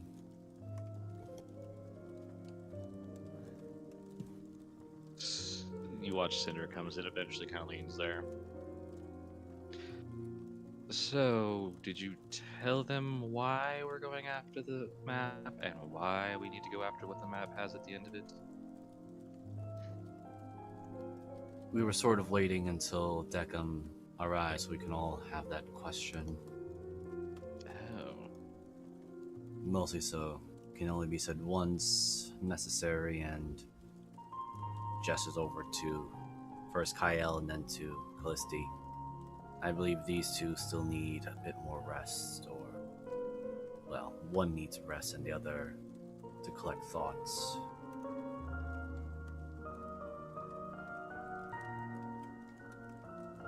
Well, that being said, while I won't turn into a pumpkin, then I think I'll head back to the ship. This land sickness is aggressive. Understood. We don't want to establish roots here. Thank you again, Captain Gallows. Well, I'm sure we're probably got a lot farther going. Well, best to express my gratitude now and not risk the chance of being seen as ungrateful. I like you. Don't die out there. He just snorts a little bit. I bet you probably don't hear that much, especially around here with the whole fang thing. And here I thought I kept my mouth shut enough that people wouldn't even notice it. Oh, believe me. Snowy doesn't keep her mouth shut. There's a pause. Right. I see what you mean. By the way, how were the mountains? As she kind of just goes and shuts the door. He just mumbles to himself. Hopefully it's within earshot of Cinders, as I had to hit myself to remind my oath. She kind of leans to the window. You should really get out and live more. Who says this isn't living? Because it's so boring. Boring is fine. As he takes a sip of his tea. Alright.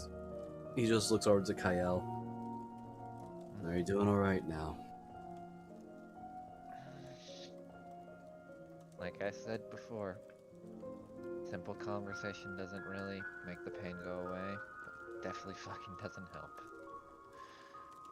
Well, you don't have to bear the burden alone. Yeah. Just We'll know try that some me of the and Brits. Oh, sorry, go ahead. And Elliot just adds, just know that me and Deckham have your back. Yeah. Yeah. Keep that in mind. Despite our obvious differences in seeing things.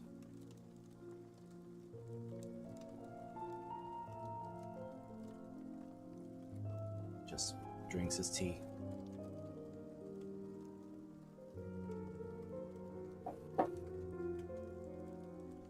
Well, if we don't have much else to talk about, then I'll skip things ahead a bit. Mm-hmm. Just waiting for Deckham to arrive, and we have our interrogation session with Callisti. Well, Deckham, you and Kay get to a point where basically you know this from your early days, where she's basically going to soak him in a bath of a mixture of oil and some other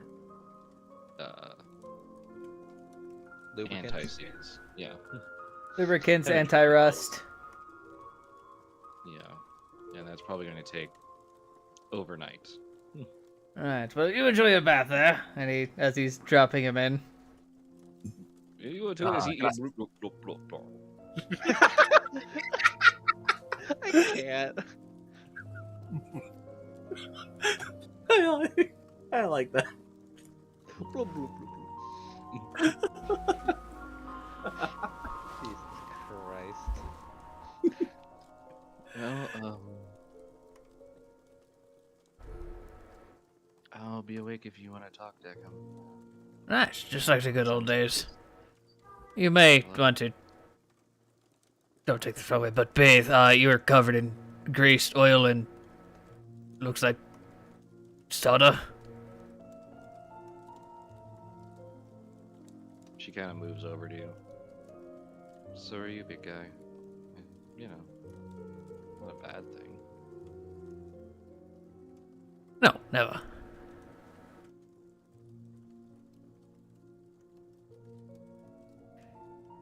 And she'll head off towards the bathroom. And Deckham will head back in. While he's walking in, everybody in the kitchen just sees him snap his fingers and prestidigitate himself clean. So how's Desperado? He's doing well. He's in a bath of a mixture of minerals, oils, and anti-rust agents. We got a majority of the work done, but the minor details are what usually take the most tedious amount of time. We kept most conversation to a minimum, so in case we were to get important information, we all hear it at the same time. No biasness amongst us. Callisti's reveal of why or what exactly are we looking for in this map and connection that she has with Margula.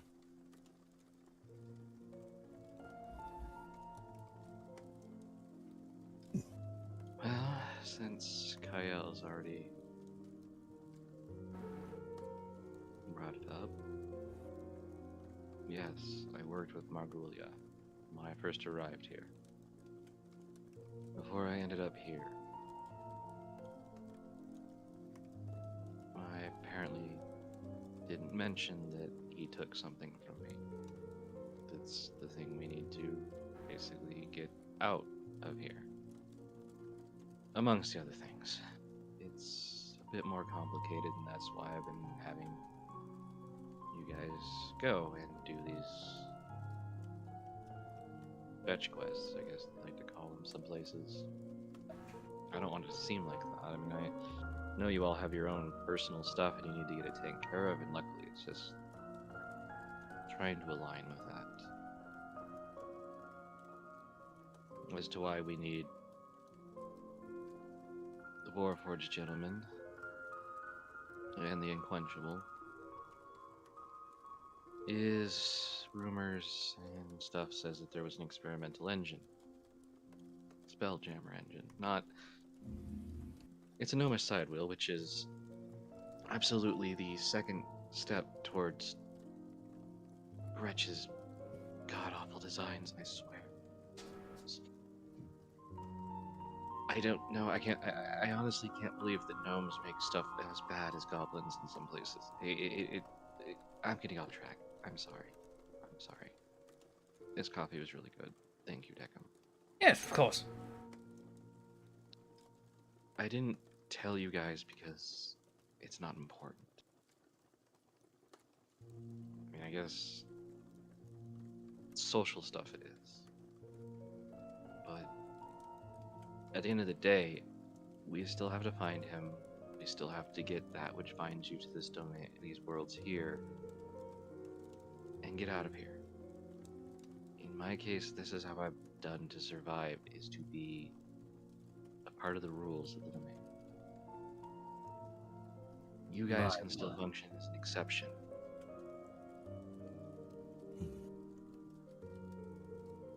I've been here a long time, and the only thing that has kept me from going as insane as that woman out there at the docks is having to play a part and watch people die. Either because I've failed them or they fail themselves. Okay? By extension, you mean by aura, since you said that he was here before. He's been here twice.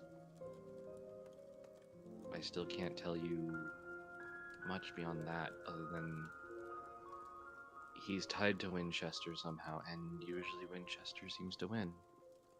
And she kind of motions out the window. He killed 3 people out there once. That's where those 3 bullets came from.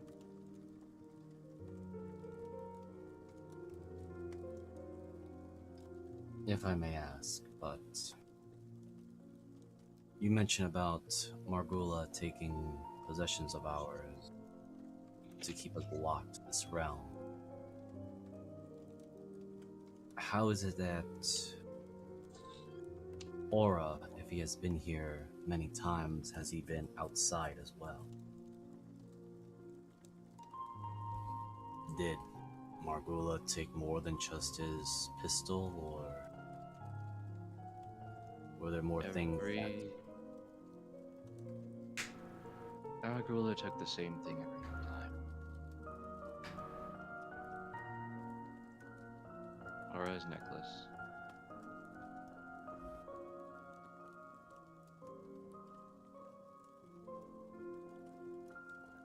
Though my understanding is that's only the times he's encountered Margulia.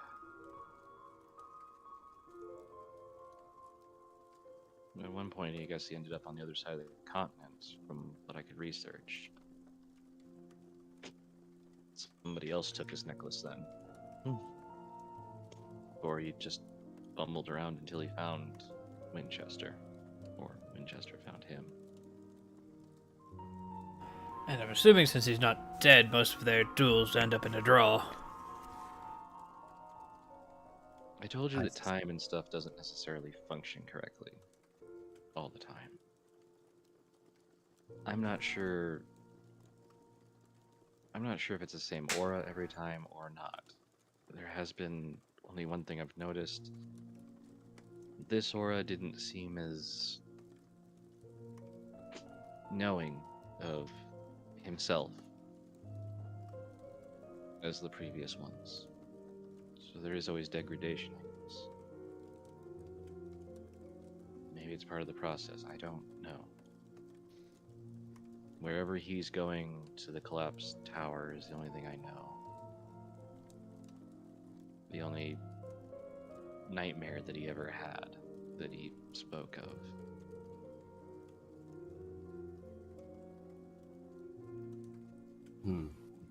He never did quite mention about the collapsing tower to us, but he mentioned about nightmares and the like, especially if they have some sort of prophetic visions. Am I understanding this correctly? Well, as I said, there's typically the average native has a nightmare instead of normal dreams. So But going back my to experience has said that people like us, they tend to have a bit more meaning or something behind them. right. So going back to the island of Cicero. Before we went there, I had well, I guess around here, I believe I told you about a strange nightmare of encountering or dream of a woman approaching me while pauses to remember most of the details and relates it.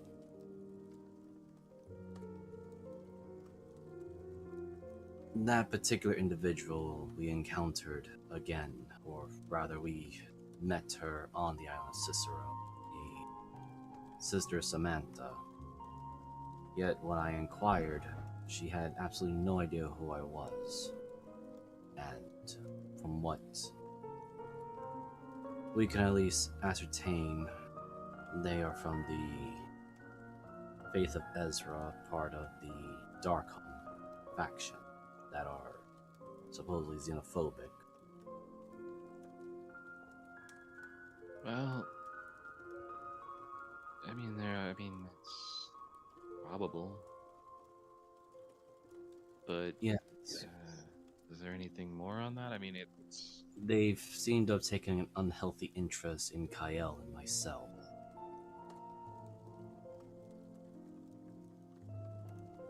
that's. I mean, my understanding of even the most casual clergy of Ezra would take interest in, well, They, Kyle, and let's be honest, you're a step from a vampire. So, yes, considering there might be a possibility that they are working with vampires. what? But You didn't really tell me anything about that. considering that they had to cover up a murder of people being killed by what's supposed to be called beastmen or shifters or lycanthropes, the bodies that we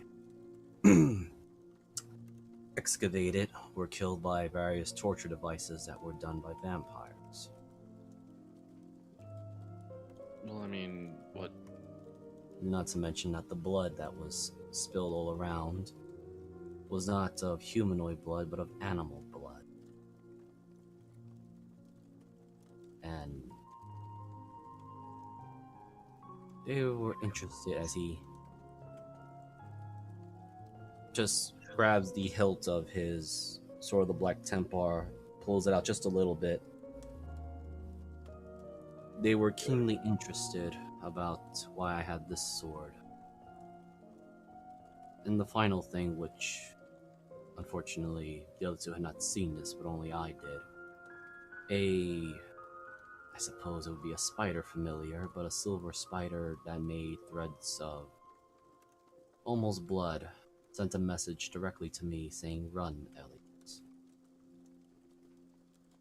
Well,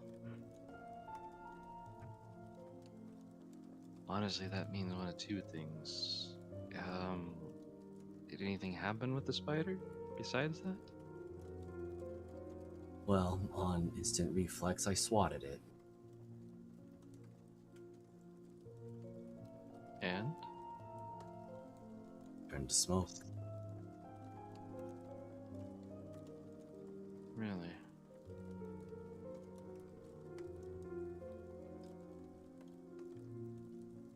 Because, I mean, I've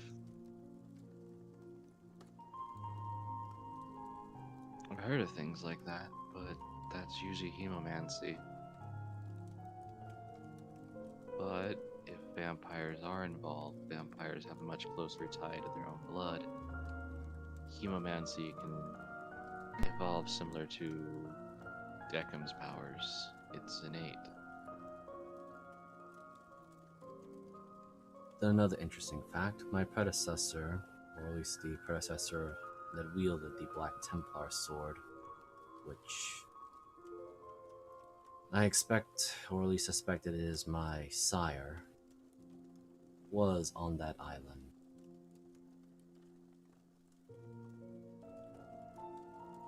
Though he went missing. Well, then that just... From what you've just told me, it sounds like you might be still looking for him on the island. Yes, from what I'm gathering of what Van Richten mentioned about meeting a contact, and was also oddly curious about why I had the sword. Though Well, he was a bit of a rude little shit.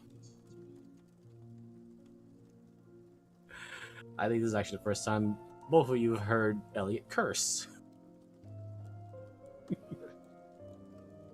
mean, not to be blunt, but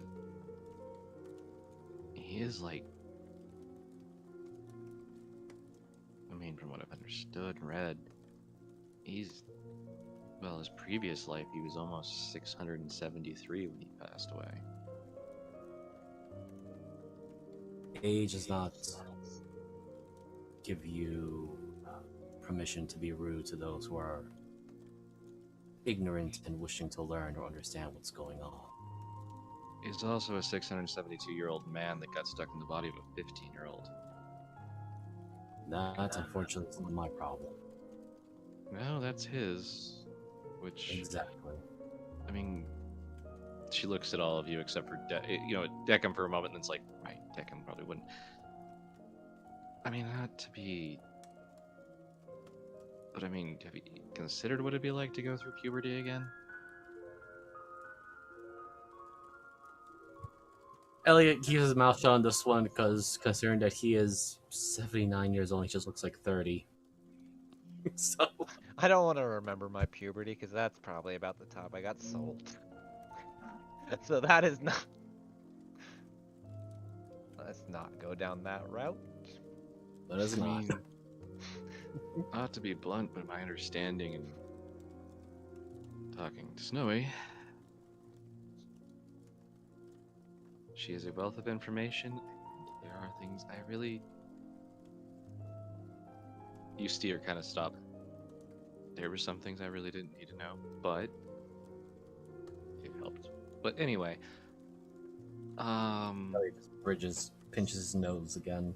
Like, I mean, you really have to question what it's like, for some poor guy. I mean, you know what? We're not going to talk about it. I will not. If Van Richten's there, it means there's probably something way more interesting going on than just a vampire.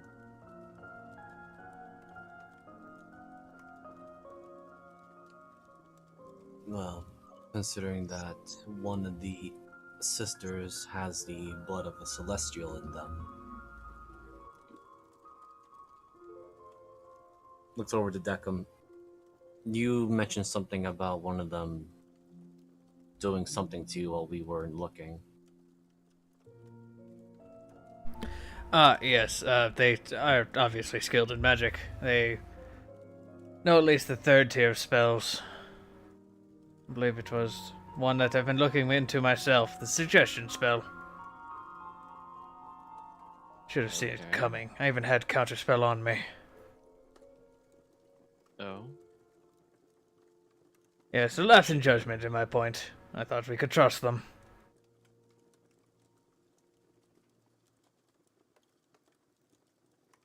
Considering that they were willing to house a young girl that had her memory modified, I am not as inclined.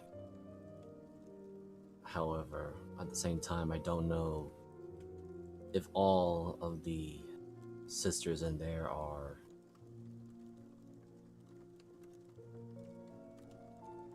he pauses to carefully word what he's about to say, compliant to the dangers there. There was that half-elf that refused to let us go into the catacombs. And yet, there was a game trail that led from the supposed crime scene back to the abbey, or at least would lead more or less to that direction. And the fact that they go to such lengths to cover such a scene, and due to my, well, what I am, I can easily tell the difference between farm animal blood to sentient humanoid blood. I will point out that that's not entirely common amongst your people. A lot of vampires can. I'm sorry, repeat that one more time. Callistes just kind of looks like a lot of vampires can't tell the difference. Because most of them have never stop to think about, especially young ones like yourself. Elliot pauses, blinks for a little bit. I suppose I'm an oddity amongst vampires then, considering Well, that you I are a half vampire, first of all, but no, what I mean is that most vampires don't take vows of, not eating people. For the near 80 winters of my life, I have not eaten a human at all. Zan kind of pops his blue eyes around the corner. Really? You haven't even thought about it once? No, Pretty little snack, no, just a nibble. no. Looks Mark. Really? No. Just reach out there and The no's are getting sterner, harder, and also getting more irritated as he has to repeat himself. And then he just adds, in my youth, while I did had blood cravings, the most that I've had eaten was a horse or cow. Zan kind of turns to Ismark. Told you. Damn your nose. Yep, not a scent of human on him. Or elf. And here's. In fact, I feel kind of bad for him. I don't think he's ever been with somebody. I took Zan, the fact that your nose could pick that up at 3 feet.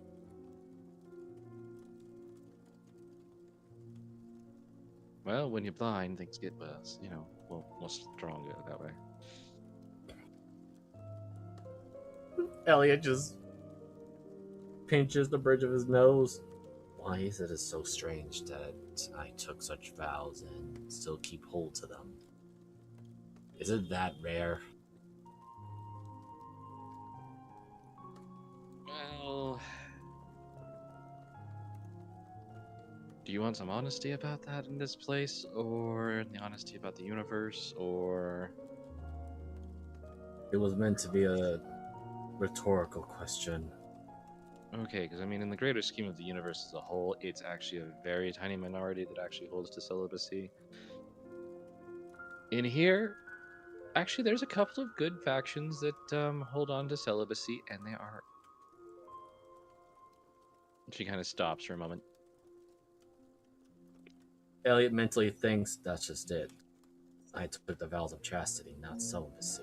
There's a difference between those, but I'm not going to correct people. Well, I was using it interchangeably. No. That's Elliot thinking about it, and it's just like... And she kind of stops, and she's like, I, academically speaking, have heard of a lot of weird, kinky shit. Yes, and we're going off topic. But Zan, stop looking at me when she said that.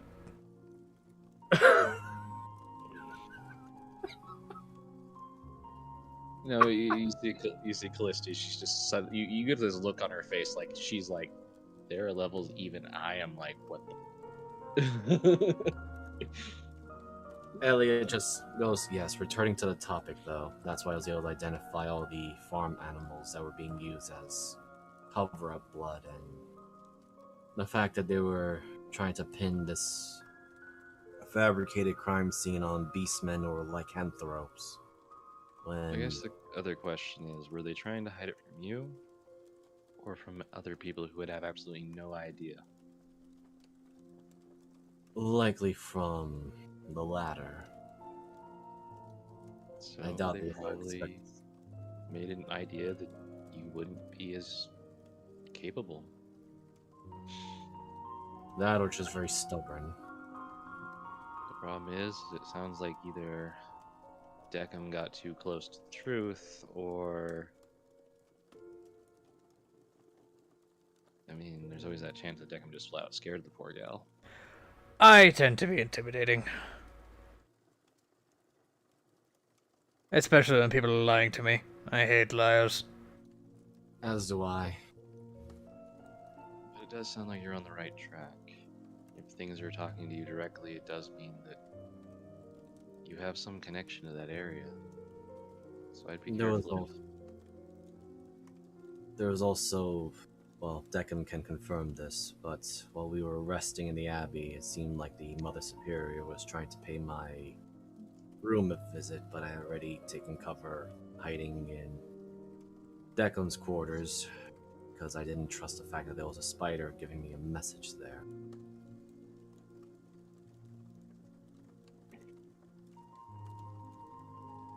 Yes, she seemed to stop by his room late at night.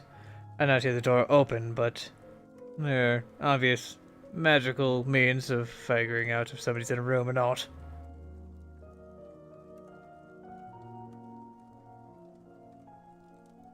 I mean, I honestly don't know what to tell you on that one.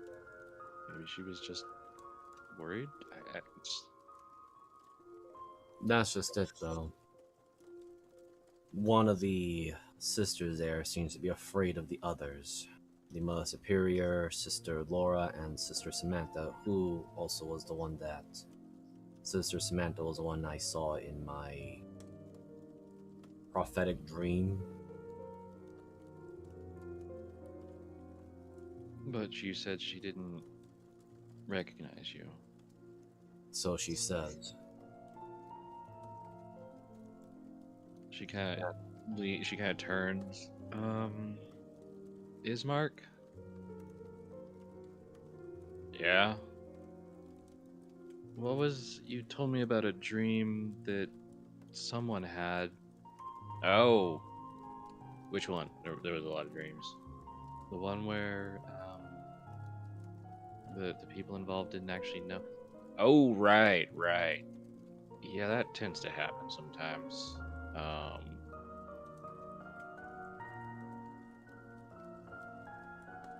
Madam Eda said it was what do they call it? The subconscious will of the soul overriding the reality, or something like that, where the dark power reaches out,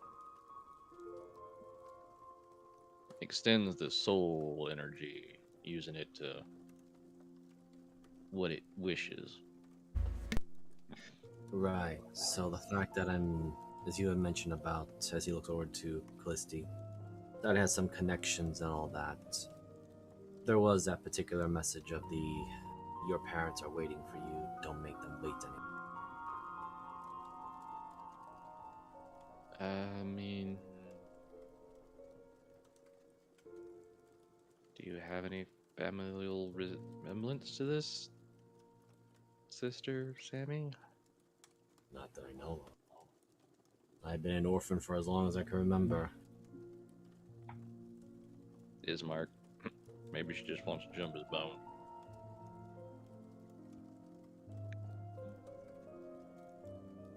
Elliot visibly scowls. Yeah, Callisti just kind of shrugs and looks at you like, eh? In fact, it's such a scowl you actually see the fangs. Right.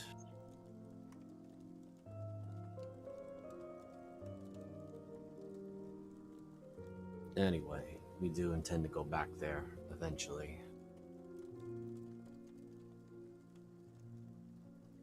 And hopefully we'll have enough resources to handle what's thrown our way there. I don't think us three will be sufficient enough to deal with an entire possible coven of vampires hiding in... I suspect they're in the catacombs, and a possible duplicitous abbey full of nuns and sisters who might not truly be working for the faith of Ezra, but some other darker services. Well, you might be in some luck at least. Van Richten's there. He is known for his ability to remove, well, to kill a lot of vampires at once. If You know what? He actually keeps a lot of really good notes, so I'm gonna have to go with believing him.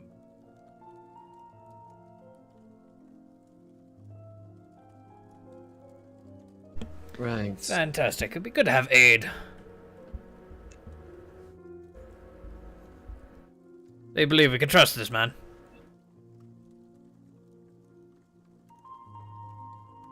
She kind of motions, and you see a image start appearing in the air.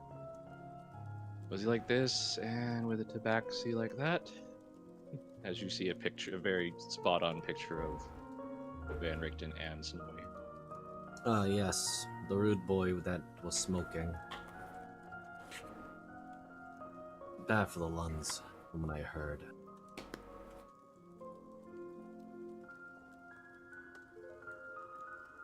Well, then that's probably them, and... I mean, the worst case is they bring the whole circus down. Well, hopefully when that does happen. Good, the circus wasn't in town. Oh my fucking god. You see the facepalm on Kaya. I got a Elliot reaction. joins you. Elliot joins you on that one.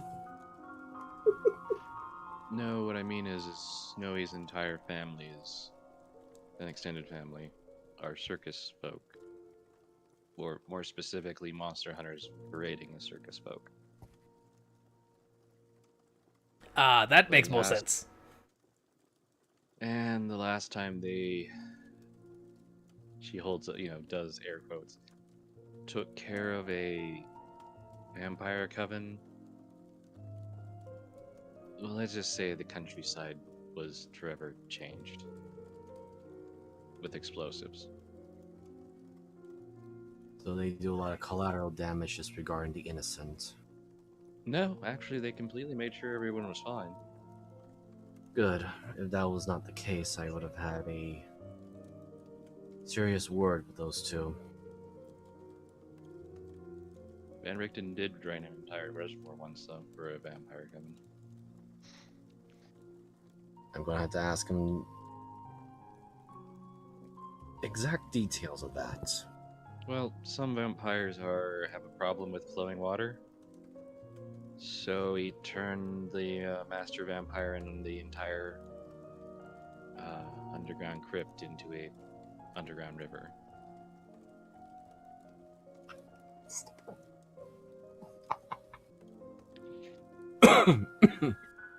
Sorry, excuse me. Oh, for a moment there, I thought you said that he turned an entire town into an underwater reservoir. No, that was Strahd. That is the vampire half of the alchemist person that we deal with. Yeah, I found out that there used to be this town in this one place. There's a swamp now.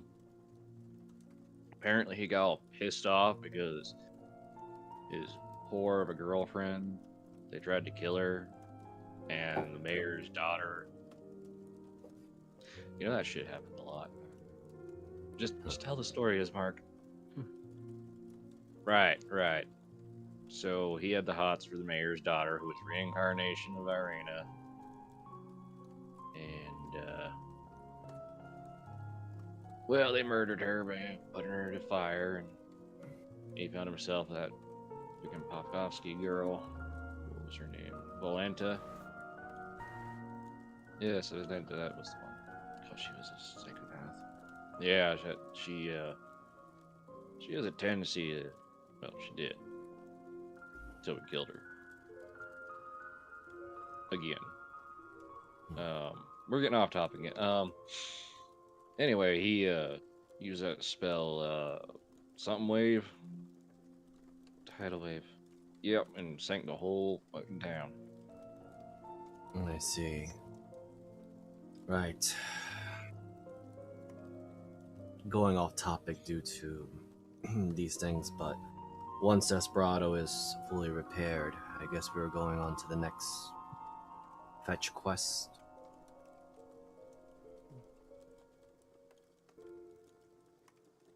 If we know where it is, it's not important because then Margulia doesn't know where it is. And Callisti kind of closes her eyes. The reason you guys are going after the same thing is because sadly before he kind of knows exactly what I'm planning.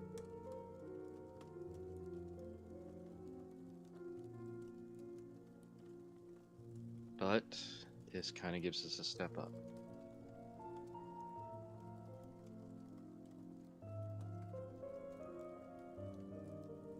So back to the main question. When Desperado is repaired, are we or are we not going to go straight to the item?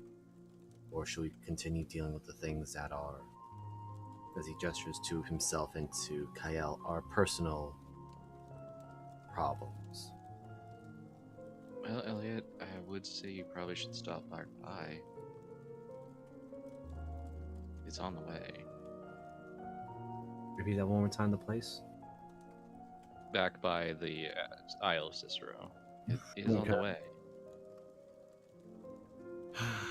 And you do know that you're clearly tied to the place. They've made a move. They've shown some of their hand to you. Whatever the dark power is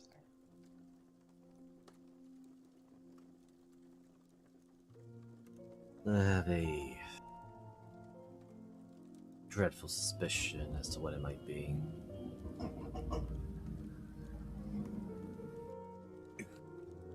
Besides, I don't know exactly. We'll have to wait till tomorrow morning to figure out exactly where we're going. Mr. Desperado does seem to think that we'll be headed back the same way. Of course, just to drop him off, but he seems to think you'll be headed that way as well to figure out where you're going. Right. Safety of our non-combatants is paramount.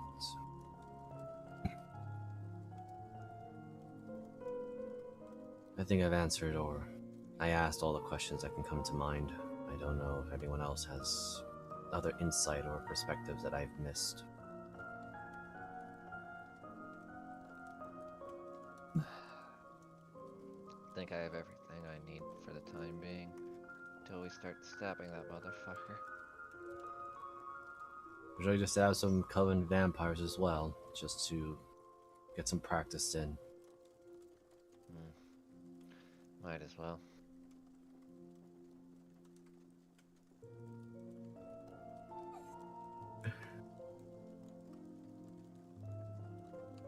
Right, our two DPSs are agreeing on On who to murder. Yeah. I'm glad. Oddly enough, we could agree on this. We're going to be stabbing some vampires. Alright, is Jeebus back? Oh yeah, I've been talking. Okay, I just didn't. I've added some input here and there. Okay. It's just Deca really not whole on board with the murder train. We're sorry, Jeebus. Or Deckham. To be fair, it's mostly I just want to put a knife through Margulis's head. That's not gonna be for a while. Well, do you guys have anything else you want to cover? No, I took care of my personal stuff, really. I think I got my points across. I justified Callisti's reasonings. I tried to help everybody else. Yeah. Yeah. Alright. And Elliot will eventually, after the whole conversation, he'll just walk over. Actually, I'm going to roll this one more time. When does the murder squad get to murder? Well, We're not the murder squad. There are fucking 3 of us. We're the murder squad. We murder. No, we don't. he'll go over to that box that Kelsey We showed the slightly bullet, maim. and he'll deposit the bullet in there. Yeah, I If guess what you- I'll... Oh, sorry, go ahead. I was saying, if what you say is true, then we don't need to be wasting time on things that no longer matter to us. Oh, good. I didn't want to say it out loud. Again, I want to help him. He didn't seem to want anybody's help, no matter how hard I tried.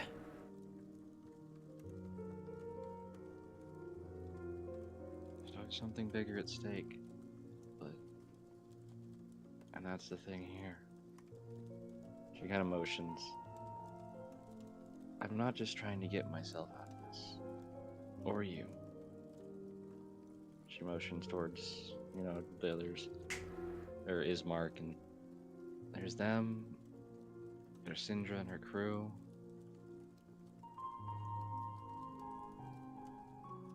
I know.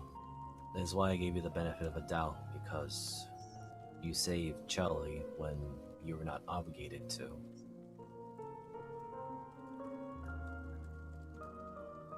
That's why, even if you had kept some secrets from us, we're not in any position to simply judge you for someone's manipulations of your kindness. Just as a request, do not become twisted or jaded too much. There is evil, yes. Evil that will eventually be punished one way or another. But that's only when those who have good hearts choose to stop doing nothing and do something about it. You're simply doing what you can to make amends.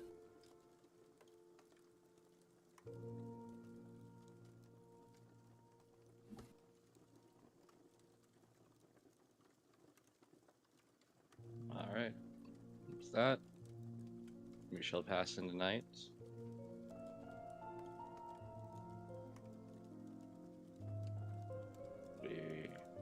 Night goes off without a hitch.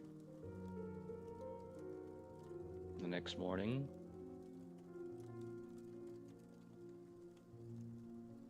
Deckham, I'm sure you were helping. So, where's Yes. everybody else sleeping? I'd probably do what I did last time. I just sleep by the fire, so. Deli did some. I said Deli. Sorry. What the fuck? He's First come off, that back. ain't even your fucking character. I was gonna say I probably said Ellie. I'm not sure. It started with a You're D. alright, man. It's all yay. But Elliot would be resting separately in his own room, or in the room that Charlie was in, but he'll always give his usual prayers to St. Cuthbert. One is for the thank you, and the other one is to guide everyone who seeks the light, and to grant everyone guidance to be better. Wow, Same. your dog agreed with me. No, Yeah, it's because speaking he of that, said let me go Ellie. grab him. God damn it.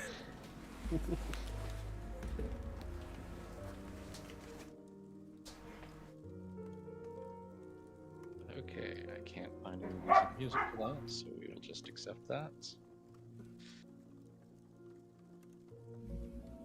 Elliot and Kyle, I need you to make me a Constitution save. I'm gonna die. Uh-oh. I will burn my inspiration for advantage, Same, actually. because I don't have much modifier for a Constitution saving throw. Good thing. Wow. What a miss. Oh, I We made rolled them like roll balls, Constitution saves. 'cause we're bad. Yeah, we're not modified for we min-maxed ourselves. Then you both are not completely scared out of your fucking wits when you hear the sounds of "Bring ole! I have returned, senors." Oh my Señoritas. fucking god. Jesus. What the fuck? Why They are seem you to be- ringing every time you snap? from the maintenance from the main room, you just hear Deckham. At least put some pants on. Senor, pants are an option. Oh my fucking god. Let me enjoy this. It has been many years as he strikes a pose, and you hear another fanfare of guitar. Is that like just a feature in him? Is that gonna just be a thing we're gonna hear for the next 20 minutes? It is optional. I can turn it off, senor. But It is it's been fun. so long since I have heard the music. And to have. And he like sticks his arms up in pelvic thrust. Oh, I hate this man. I want him Elliot, dead. just Laugh. Did this man just JoJo pose on them? Yeah, it sounds like he fucking did. Except there's mariachi music every time he does it. You know, like It's like instead There of is the a fucking JoJo's! JoJo theme, it's just the fucking Spanish theme. as he basically like reaches over, grabs his flower off of thing, and then like basically tangos over to Kael. Oh my god, I'm And like going to punch bends this over man. backwards with it in his mouth. Senorita. You come closer This- to with me, I will make sure all your parts don't work again. Well, excuse me. I'm sorry, I'm very happy. This is. I never thought I would be able to do this again. Elliot comes out and kind of just adds, "Let him have his fun, Kael. I believed, as he said, it was many years since he was able to move, and I can't imagine what insanity one must endure to live but Considering not we move." deal, considering we deal with Decim on a daily basis, I think this is just a small step up. Well, I have been trapped in this same position for half a decade. Trapped inside my own mind, inside my own body, unable. Ring dance. enjoy your liberated freedom, Desperado. But Oh, by please, the way, Junior, as he walks by you, and Yeah. there's definitely more of a shake to his hips than needs to be. As he reaches, you watch as he pops open a thing or part of his chest, and he pulls out a sealed scroll case. Here you are, sir. Senor. I will put on pants as requested. Hello, senorita.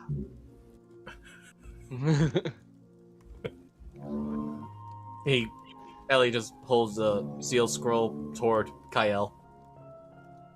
Please. And Deckham, as he walks in, he strikes a pose in the doorway. I must ask, Senor Deckham, is she taken by you? I wish not to impose. you know what I fucking just imagine is like the fucking like where those guys that put their hand on the doorway and do like the most dramatic hair flip if he had fucking hair, and I hate Yeah. that I imagine that. Yes, Desperado can do that. You all have seen Yes. the menacing meme, right? Yeah. So, but just for like Deco actually like here, standing behind Kay, he just looks at Desperado in the doorway, and just like all of the light in the room slightly dims, and his purple hue turns a slight higher shade of red. Senor, I did not mean to offend you. I just wish to say that if she were not, I would ask for a chance at romance. Anyway, my pants. Just puts a gentle hand on Kay's shoulder.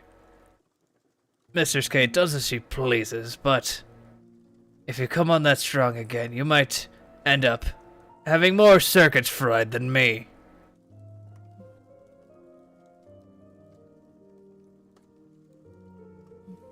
Kay looks up at you. I mean, it's kind of refreshing.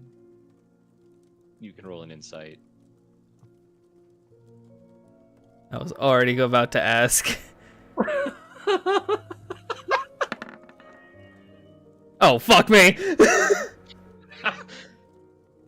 That was probably the most blatant, not entire. I mean, it was subtle, but there's definitely something in your programming that's like, wait. She's into what? She's into me. Wait, what? Elliot, Oh my Elliot's God. in view of whatever's happening. Everybody in the room just sees instead of red, the lights turn pink and then immediately back to purple. Like So glad we can't see that right now.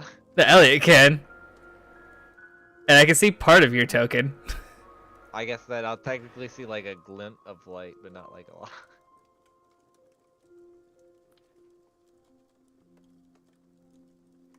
Yeah, she's, holding your hand. a little bit and looking at you. Should and we just- be worried about that, Elliot? I think someone just flashbang Deckham in the room. Ellie just kind of moves over here and just goes, "No, no, they are grown adults. They can handle themselves." I'm 3. Just I was gonna resume- say he's literally a machine. I wouldn't say he's shrugs. an Well, adult. He's He a just- machine. shrugs. Takes another drink of tea. Ah, there's some good tea. Well, time to make this awkward. Oh fucking god! Like it wasn't already. Yeah.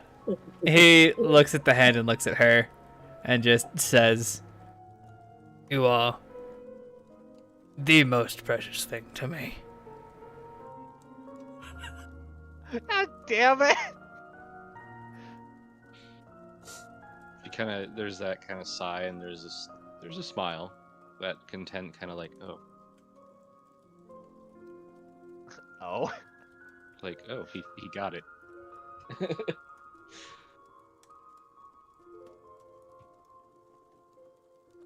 But for now, we need to focus on getting out of here, and my new sense of, well, self. It's still strange to me. The ability to want for myself. I was going to have you check over my programming, but I don't think it is. I don't think this is a defect. Actually, Desperado walks away. First of all, that right there is a beautiful romance. Second of all, sentience has its own thing, and I can tell you, it is not a defect, even if it seems like it. Which also brings up an interesting question. You are a most interesting design.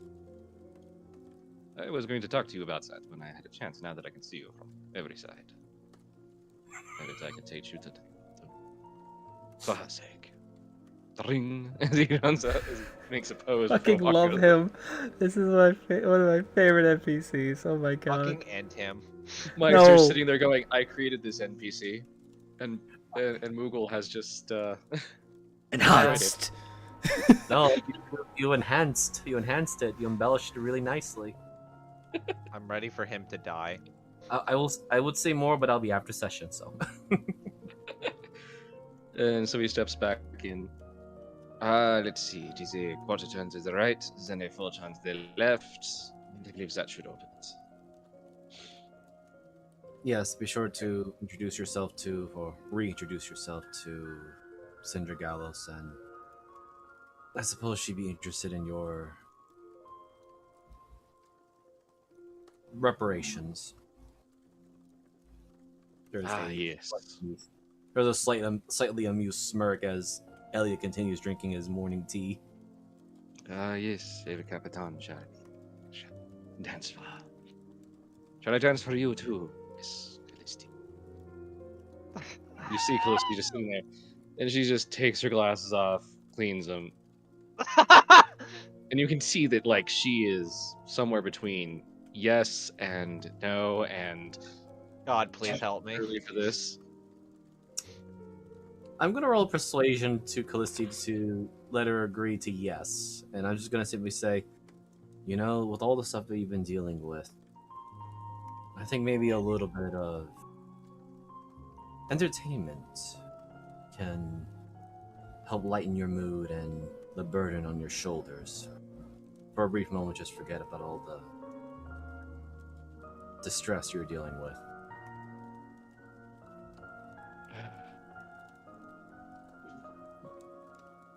I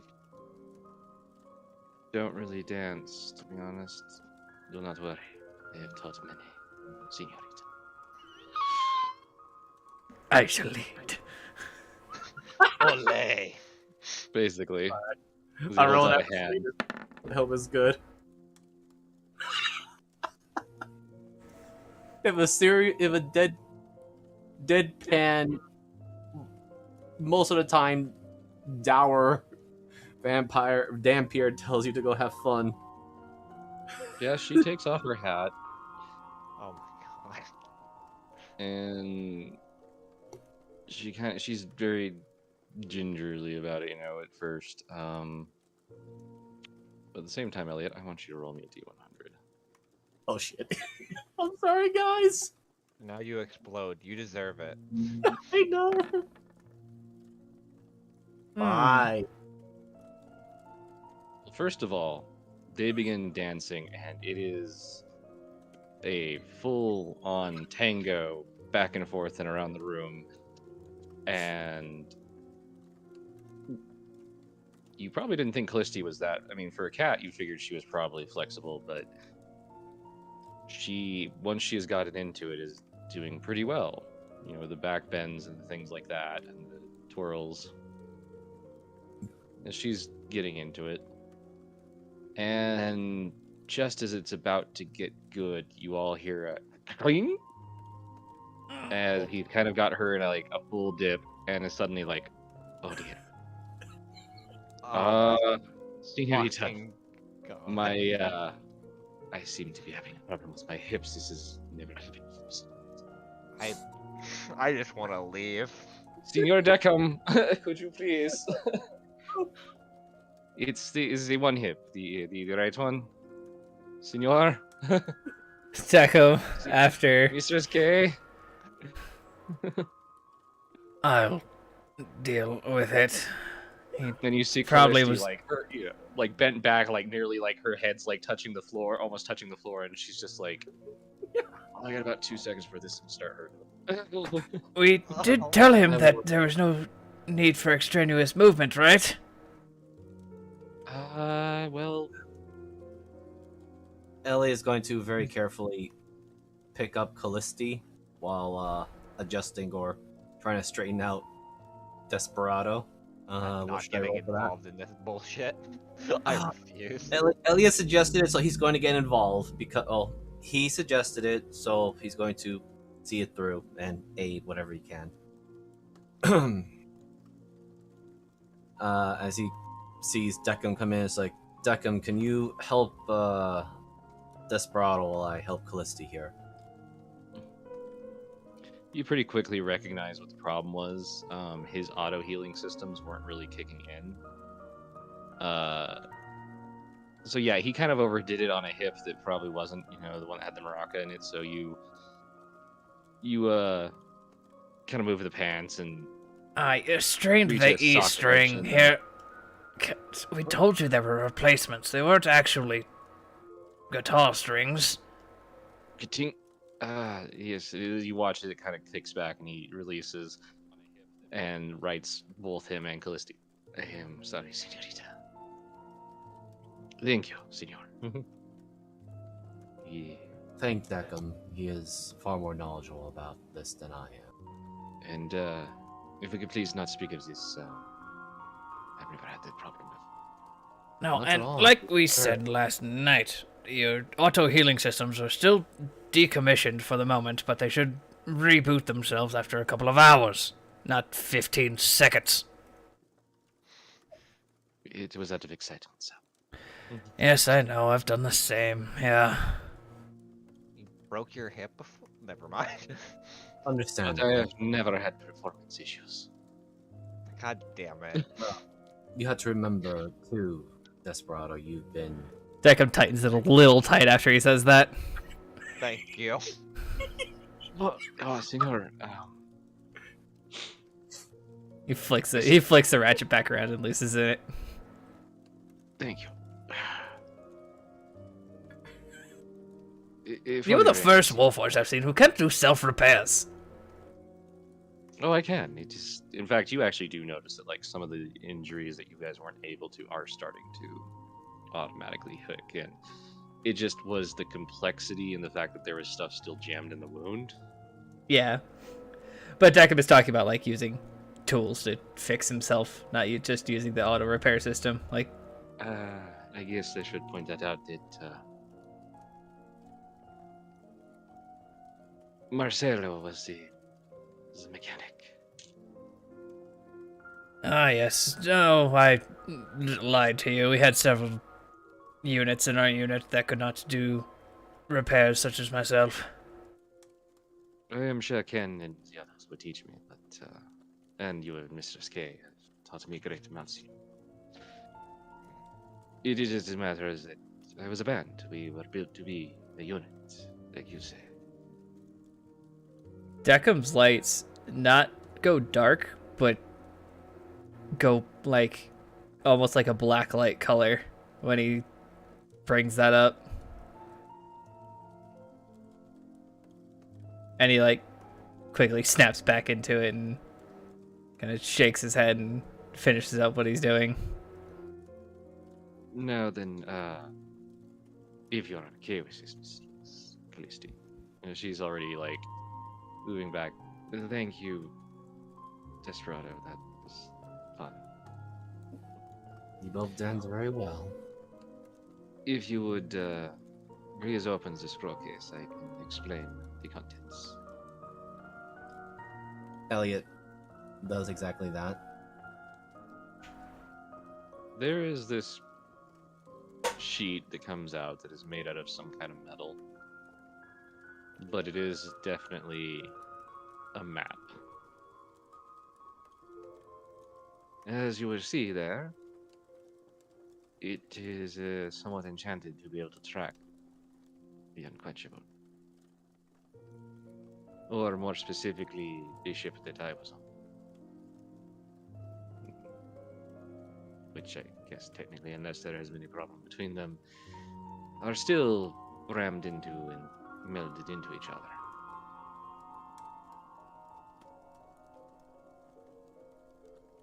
We, again, my memory is not so keen on it, but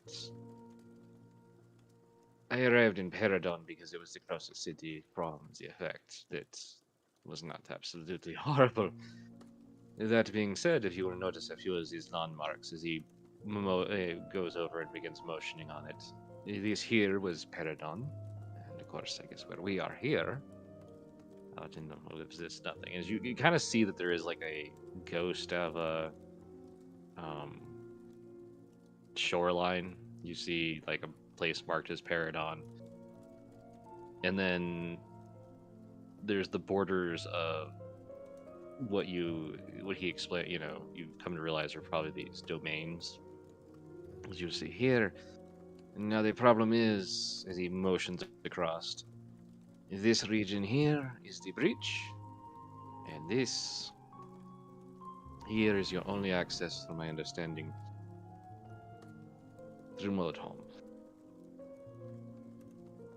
If you can get through Moldholm to here, it is on the other side, in this region, is where you will find it, otherwise known as the event.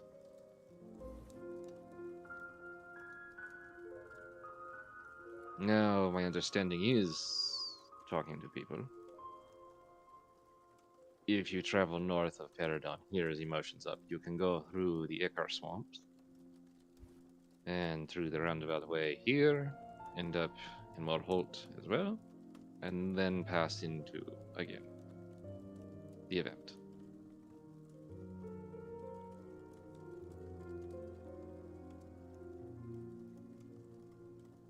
Can you spell Mordhold for us? Just to make sure I'm spelling it right.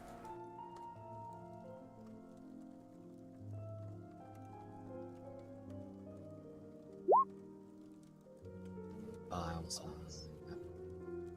Now, of course, as you're looking, this is considerably small areas, yes? Except for the breach and the swamps. Those are, as you can see, the swamp is massive compared to the domains that Peridon resides in. And the breach itself,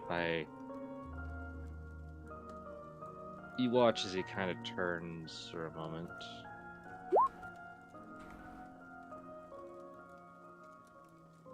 He looks at you, Deckham. Your head does not match your body. Why do you look familiar? Yes, I was a war unit in a, well, war several thousand years before Mrs. K found my headpiece. she has manufactured this body to her specifications.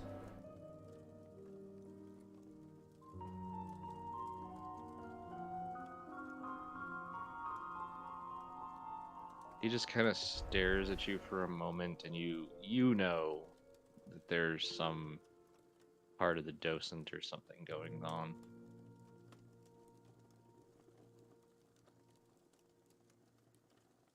If I had one of those, I'd have a lot of extra shit.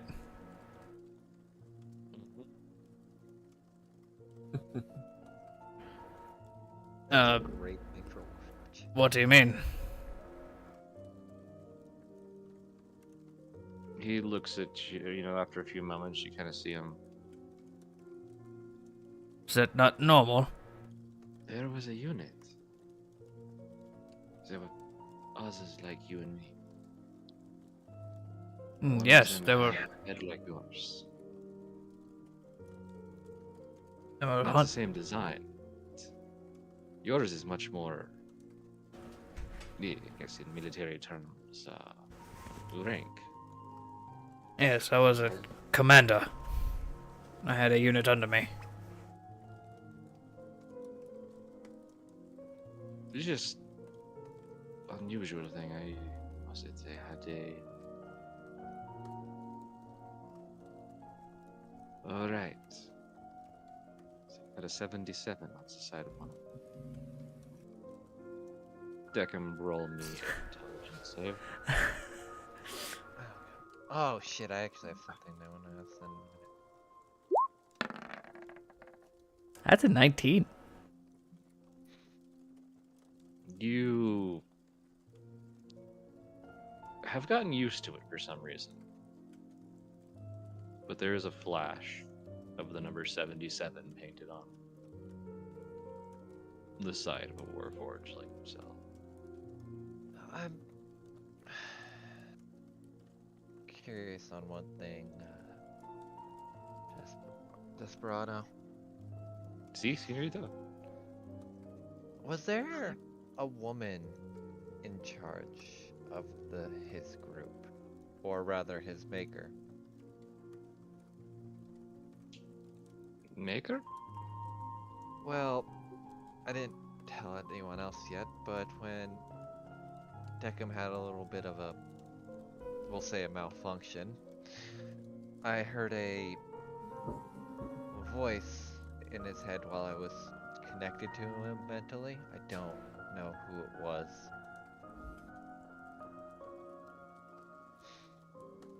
Can you give me more information? That's about all I got was her voice.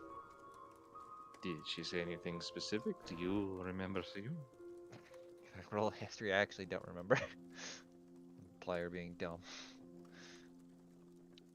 Yeah, go ahead. 'Cause I actually don't. Because he does look at Deckham too, like anything she's saying. Oh, yeah, absolutely. I have a thing that I'm gonna do whenever Mariner's done. It was so painful that you just remember it being somewhere between white noise or static and a female voice. Yeah, just mostly static in a female voice, like the equivalent of probably a machine just running through its paces, but without really producing any noise. Was this during the Cross Manor event? I'm looking at my notes. No, this was after Deckham got shot by his own lightning bolt. Ah, Because I was still connected to him, but I had heard. yeah. As you guys are having this conversation, pretty much in the middle of it, Deckham kind of shut down for a second. He saw the black light again, and just Deckham mumbles to himself, Stealth Unit 1177B. Decommissioned. Wait. Are you talking about the prototype? There was a very humanoid Warforged, but she had a lot of mechanist and her torso exposed and wings. Didn't really get You an you watch image. you watch his Desperado kind of turns, and there is like this brightness to him. You have seen her. You have heard her voice. Yes, that's when this sensation came over to me that I can make decisions for myself. I do not know her name, but everyone knows her. She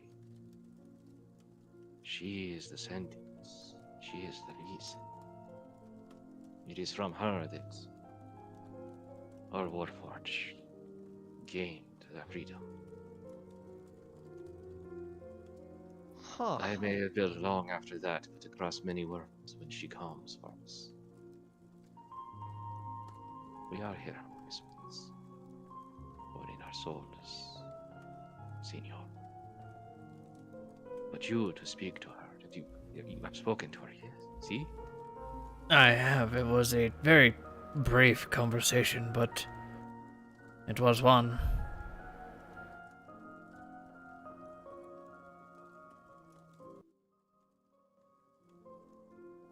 You must be something special, Senor. I mean, I don't mean to even state this, but I have noticed your unusual design modifications, Senor. I was not sure if he nods to Decay.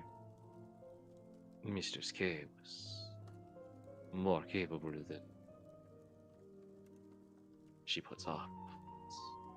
For you to have spoken to the divine spark, that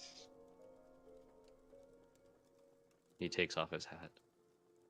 That is an honor, Senor.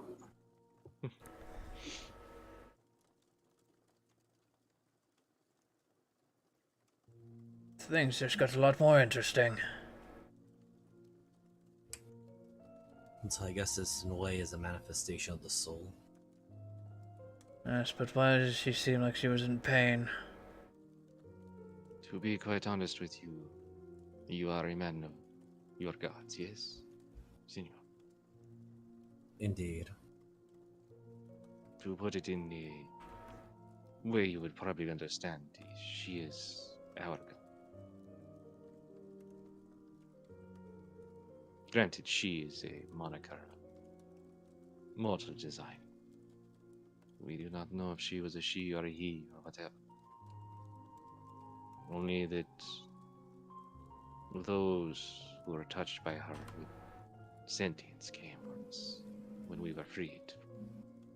Simply being animated objects, or being golems, or however it was that we were before. I was what they called an animatronic. Worked at a restaurant.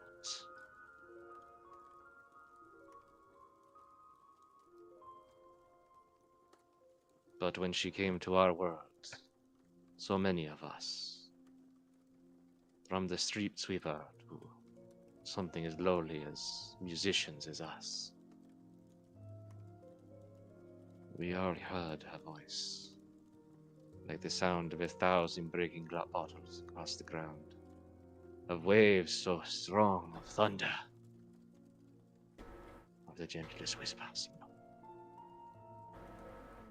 Most of us promptly forgot it, but some of us write songs about it.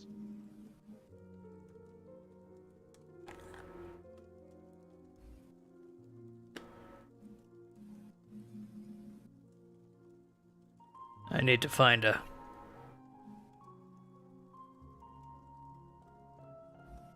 There. I am certain you will find her somewhere.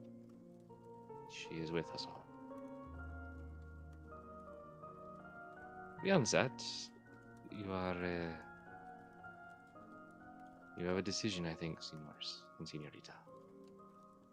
You travel through the swamps. It is the long way around, and my understanding is horrible with the flesh-eating slimes.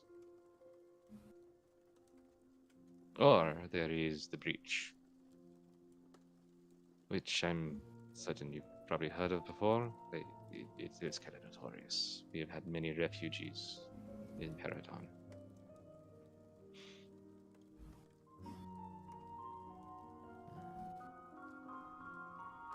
You are the two with flesh. I will allow you to decide.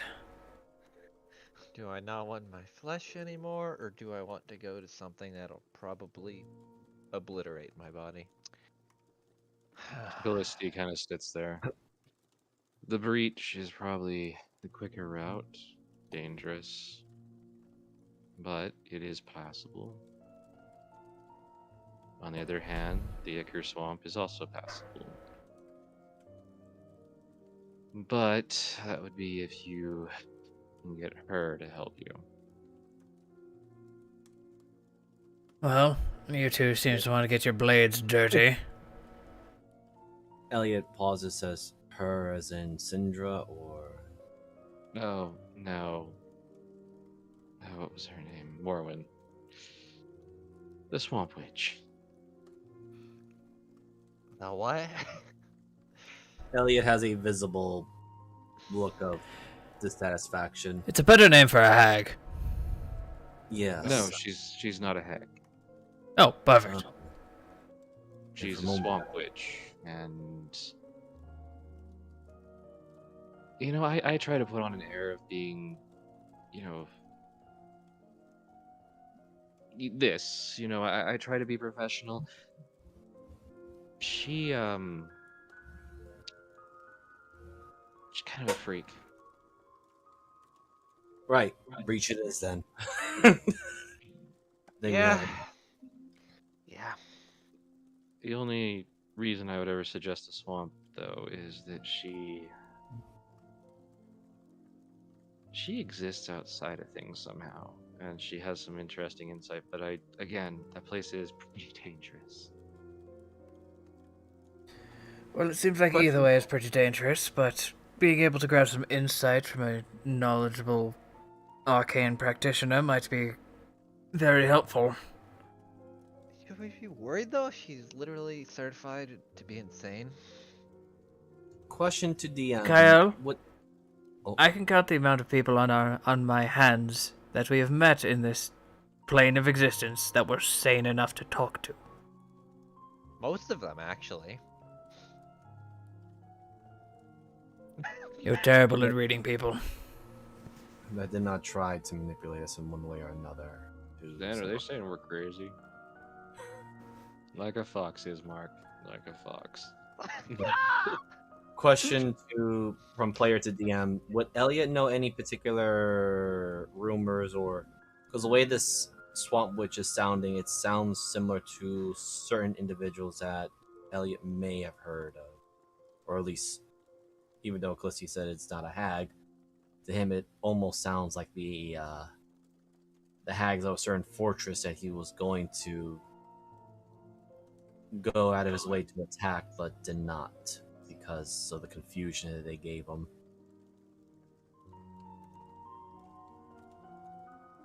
You can roll me a history check. At advantage, because it hasn't been that long. All right.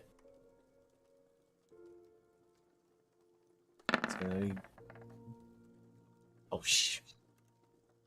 You remember that the swamp witch has been mentioned before. Especially about Aura, stating that he might, or that she might be able to tell him way more than anybody else. And you've heard about the Swamp Witch from Van Richten and Snowy. You've heard her spoken of a few times.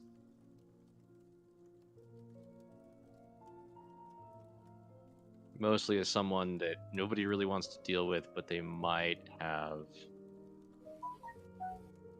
you know, some information, but you get that impression from everybody that they'd rather not deal with her.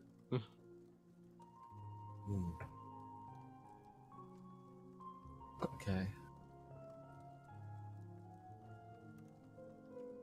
But it's also been explicitly stated she's not a hag a couple of times. Despite us wanting her to be one. Not wanting, just assuming. Yeah. I guess Callisti kind of goes, other than it's not the usual kind, she is a bit of a. Do they have them on your world? Druids? The Most people who talk to trees? do. This You would be mean the the point that K sighs. Yeah. Elliot just goes, the worshippers of nature, or Yes. some of I them guess would that's a call way to put her. defenders of nature, as they take it to extremes at times. She's a druid of, well, she's a druid that seems like she might have been native here. More like eco-terrorists. Not every druid's a horrible person. Unless you get those spore druids, then they're eco-terrorists, especially when they start lighting shit on fire. I mean, I know that there were some of the dinguses that. God, I have to get those spiders out of there.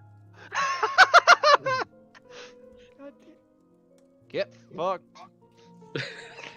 Oh, Ravencliff was so. Those. Who thought. Why? I regret my decision, but I went with it anyway. And you thought I wasn't writing shit down.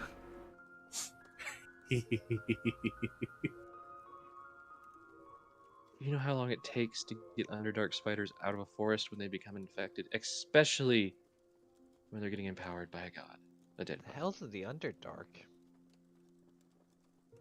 Wait, are you referring? He keeps his mouth shut at that point.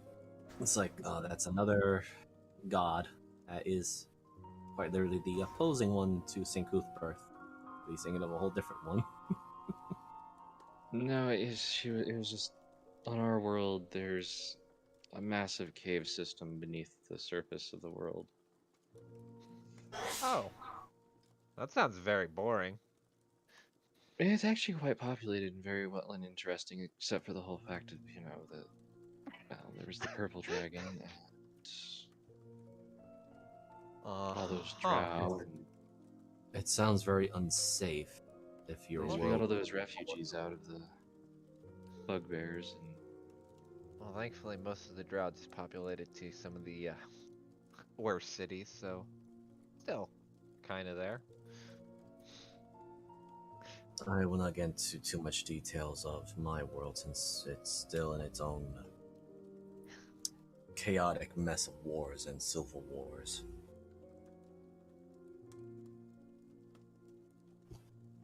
Either way, at least it wasn't phase spiders. The what? So understand.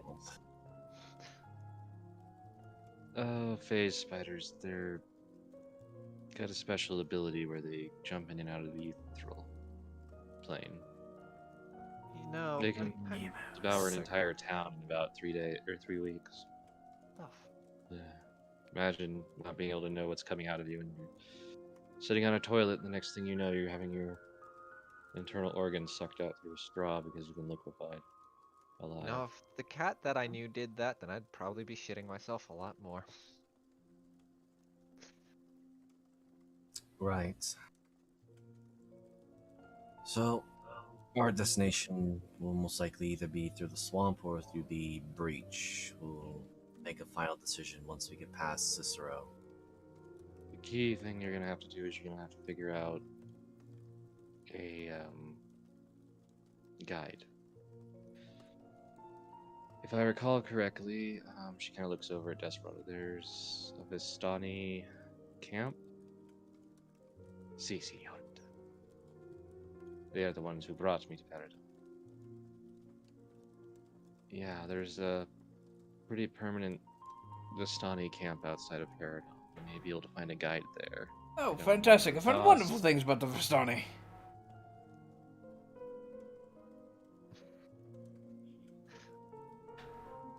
Perhaps I can barter, dance. Please don't. I'm sure they would enjoy such festivities. I wonder if that one chap is still there. They are very nomadic.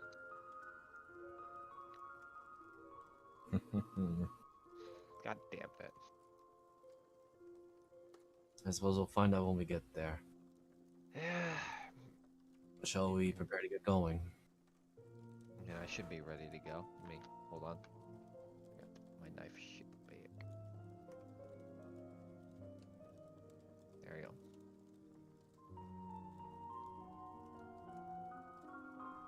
Deca will turn to Kay. I do hate to leave you here again, but it is multitudes of times safer here in Miss Callisti's care than it is wandering around a swamp with flesh-eating slimes.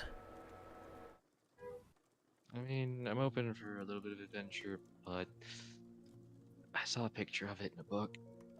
Really don't. There's also You be careful because some of those are going to be caustic enough to damage your joints. Yes, I figured as much. considering that we might be dealing with vampires, zealotry, corrupted abbess with the nuns, and a supernatural serial killer. Yeah, she's definitely a lot more safer here than what we're about to dive into. Weird question. Margolius can't get to this island because I don't even think we ever asked that. No, it has been asked, and no, he It's cannot. been a while. He can get here. He can't do anything here. Oh, right, that's what it was. As you notice, Syndra came on shore. If she tried Oh, right. anything against anyone here, it wouldn't be good. Elliot pauses, he hears this. What about his underlings? The same. They are That- under their domain. They can't do anything. As I said, survival was a thing I chose, and that meant becoming a part of the rules and playing a part. I see. It has its side effects.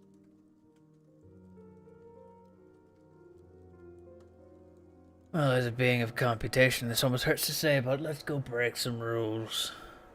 Come along, everyone. Pretty sure I've been doing that for the past couple weeks. She just kind of cracks her knuckles and gets up. Right. I suppose in order to deal with a corrupted system, we have to uproot it by the roots. Finally. Get to start breaking the shit that should be broken. Just walks out the door with like her hands behind her back on her head.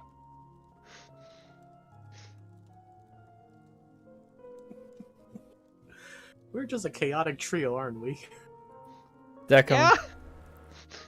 will nod to Callisti, and then as he's walking out, give Kay a hug, probably for the first time. Oh, hey, be careful. You as well. If anything happens, she has a hidden door in the mirror.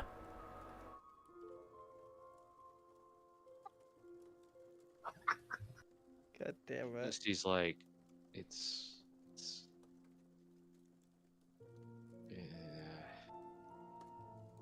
you know what? She looks at you like as you guys leave. She looks at Kay. You do know what Mordekainen's mansion is, right? It's not a hidden door.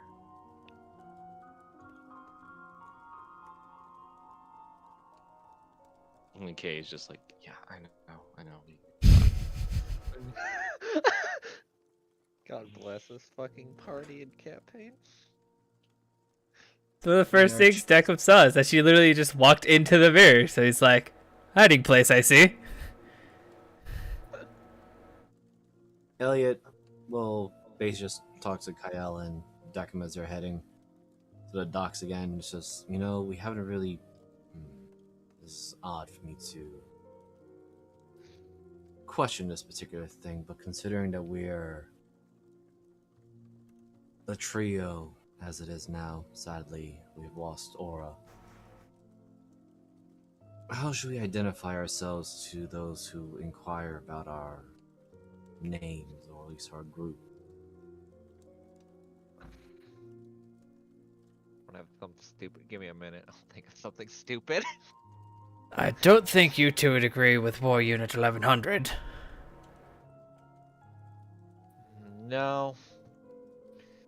We can probably use that with the if we encounter more war forges or those who would understand it better.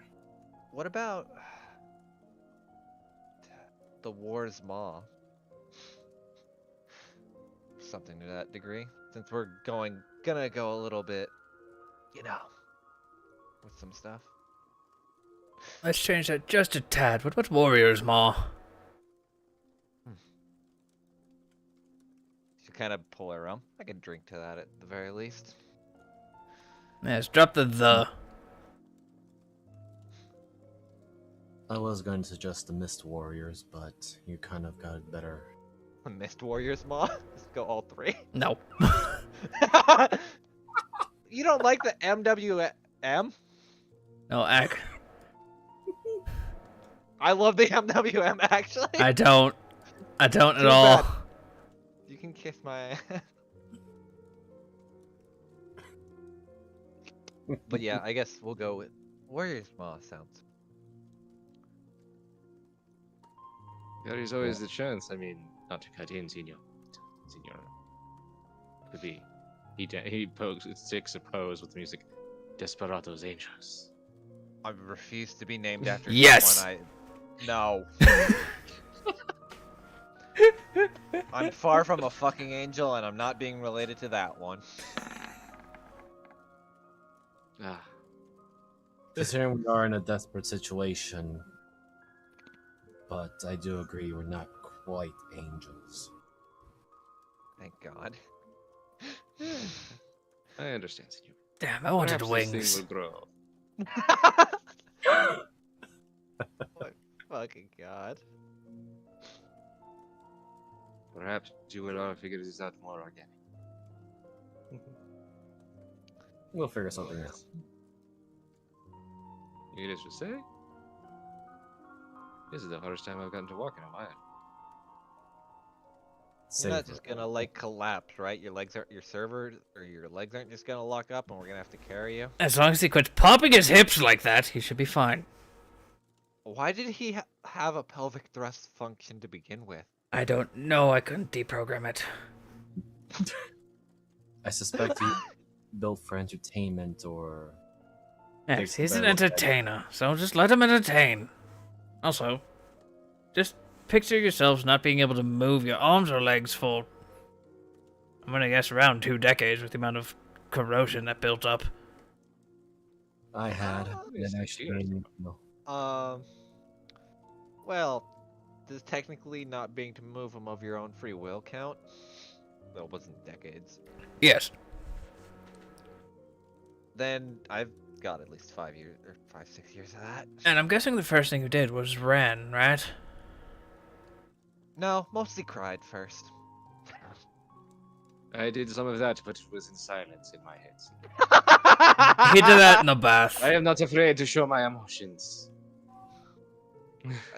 Nothing to do with. Never mind. It was I'm hard getting to- into this right now. Sentinel's rest while he was doing that.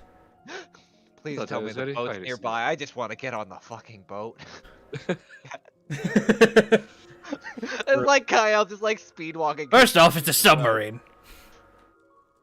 It's both. Warrior. What was it again called? Not the, but Warrior's Maw. Like maw, like a jawline, like, or a clapping down mouth. Okay, that's all I need to know. Yeah. Okay. I just added some notes there. God damn. Deca leads down to the two of you. Does it work if I don't have a mouth? Can you at least express some kind of joy by opening some weird unit somewhere? No. Good, then It's yes. fine. We'll figure something out. I can use colors. Sure, we'll paint like a warrior on your chest. You could be the warrior and we'll be the monk, considering our point set.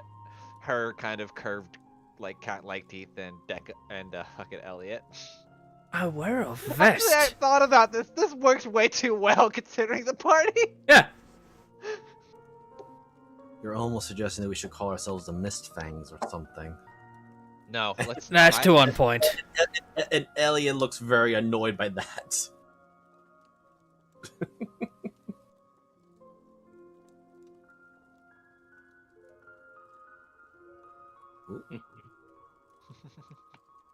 I Continue. guess I'm not stopping you. I have nothing else. This is just like a Kyle's trying to go. I don't know. Elliot will just add, right. On to, I guess, our first true official quest as the Warriors Maw, then? I guess so. I mean,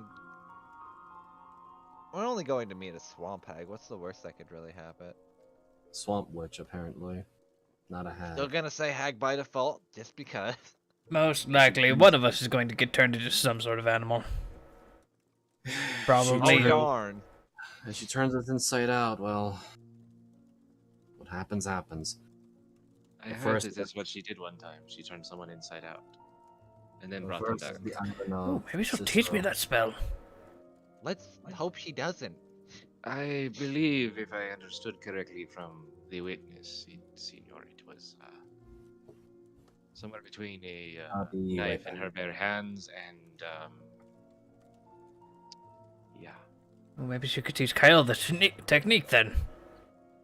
Or maybe she could. Wait.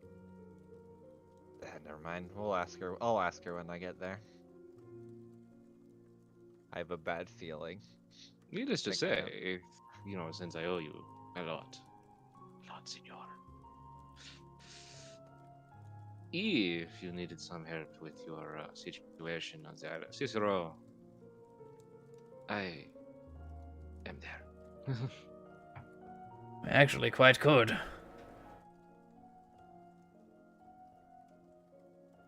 I don't believe I'll be allowed back on the island. I made a poor presentation of myself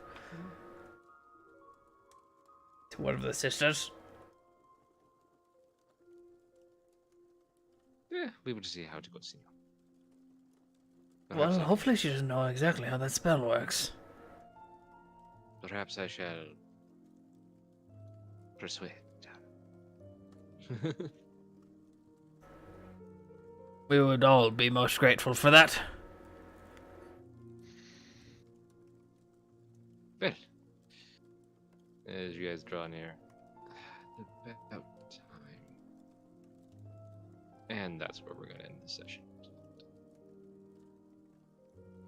I'm Goth Moogle. Thank you for joining us. And our new group, the Warriors Maw. And in 2 weeks, we will rejoin here to continue this story. I'm going to pass it on to next Monday's DM, Jeebus the Dingus.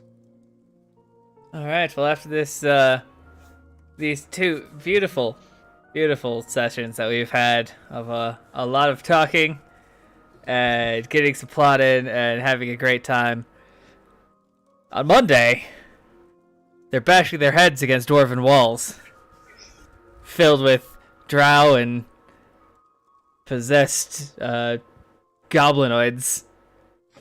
Definitely not a session filled with combat traps and puzzles. Definitely not. I would never put them through that 2 times in a row, maybe even 3 to 5.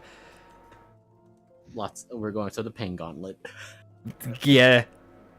I knew I shouldn't have got you that copy of Tomb of Annihilation. Nobody did. This is my own creation. That was a joke. I know, but yes, I am throwing them through the longest dungeon I have literally ever created. I hope they will have fun throughout the entire thing. But after that, I'm going to throw it over to the person who told me that long dungeons can be fun.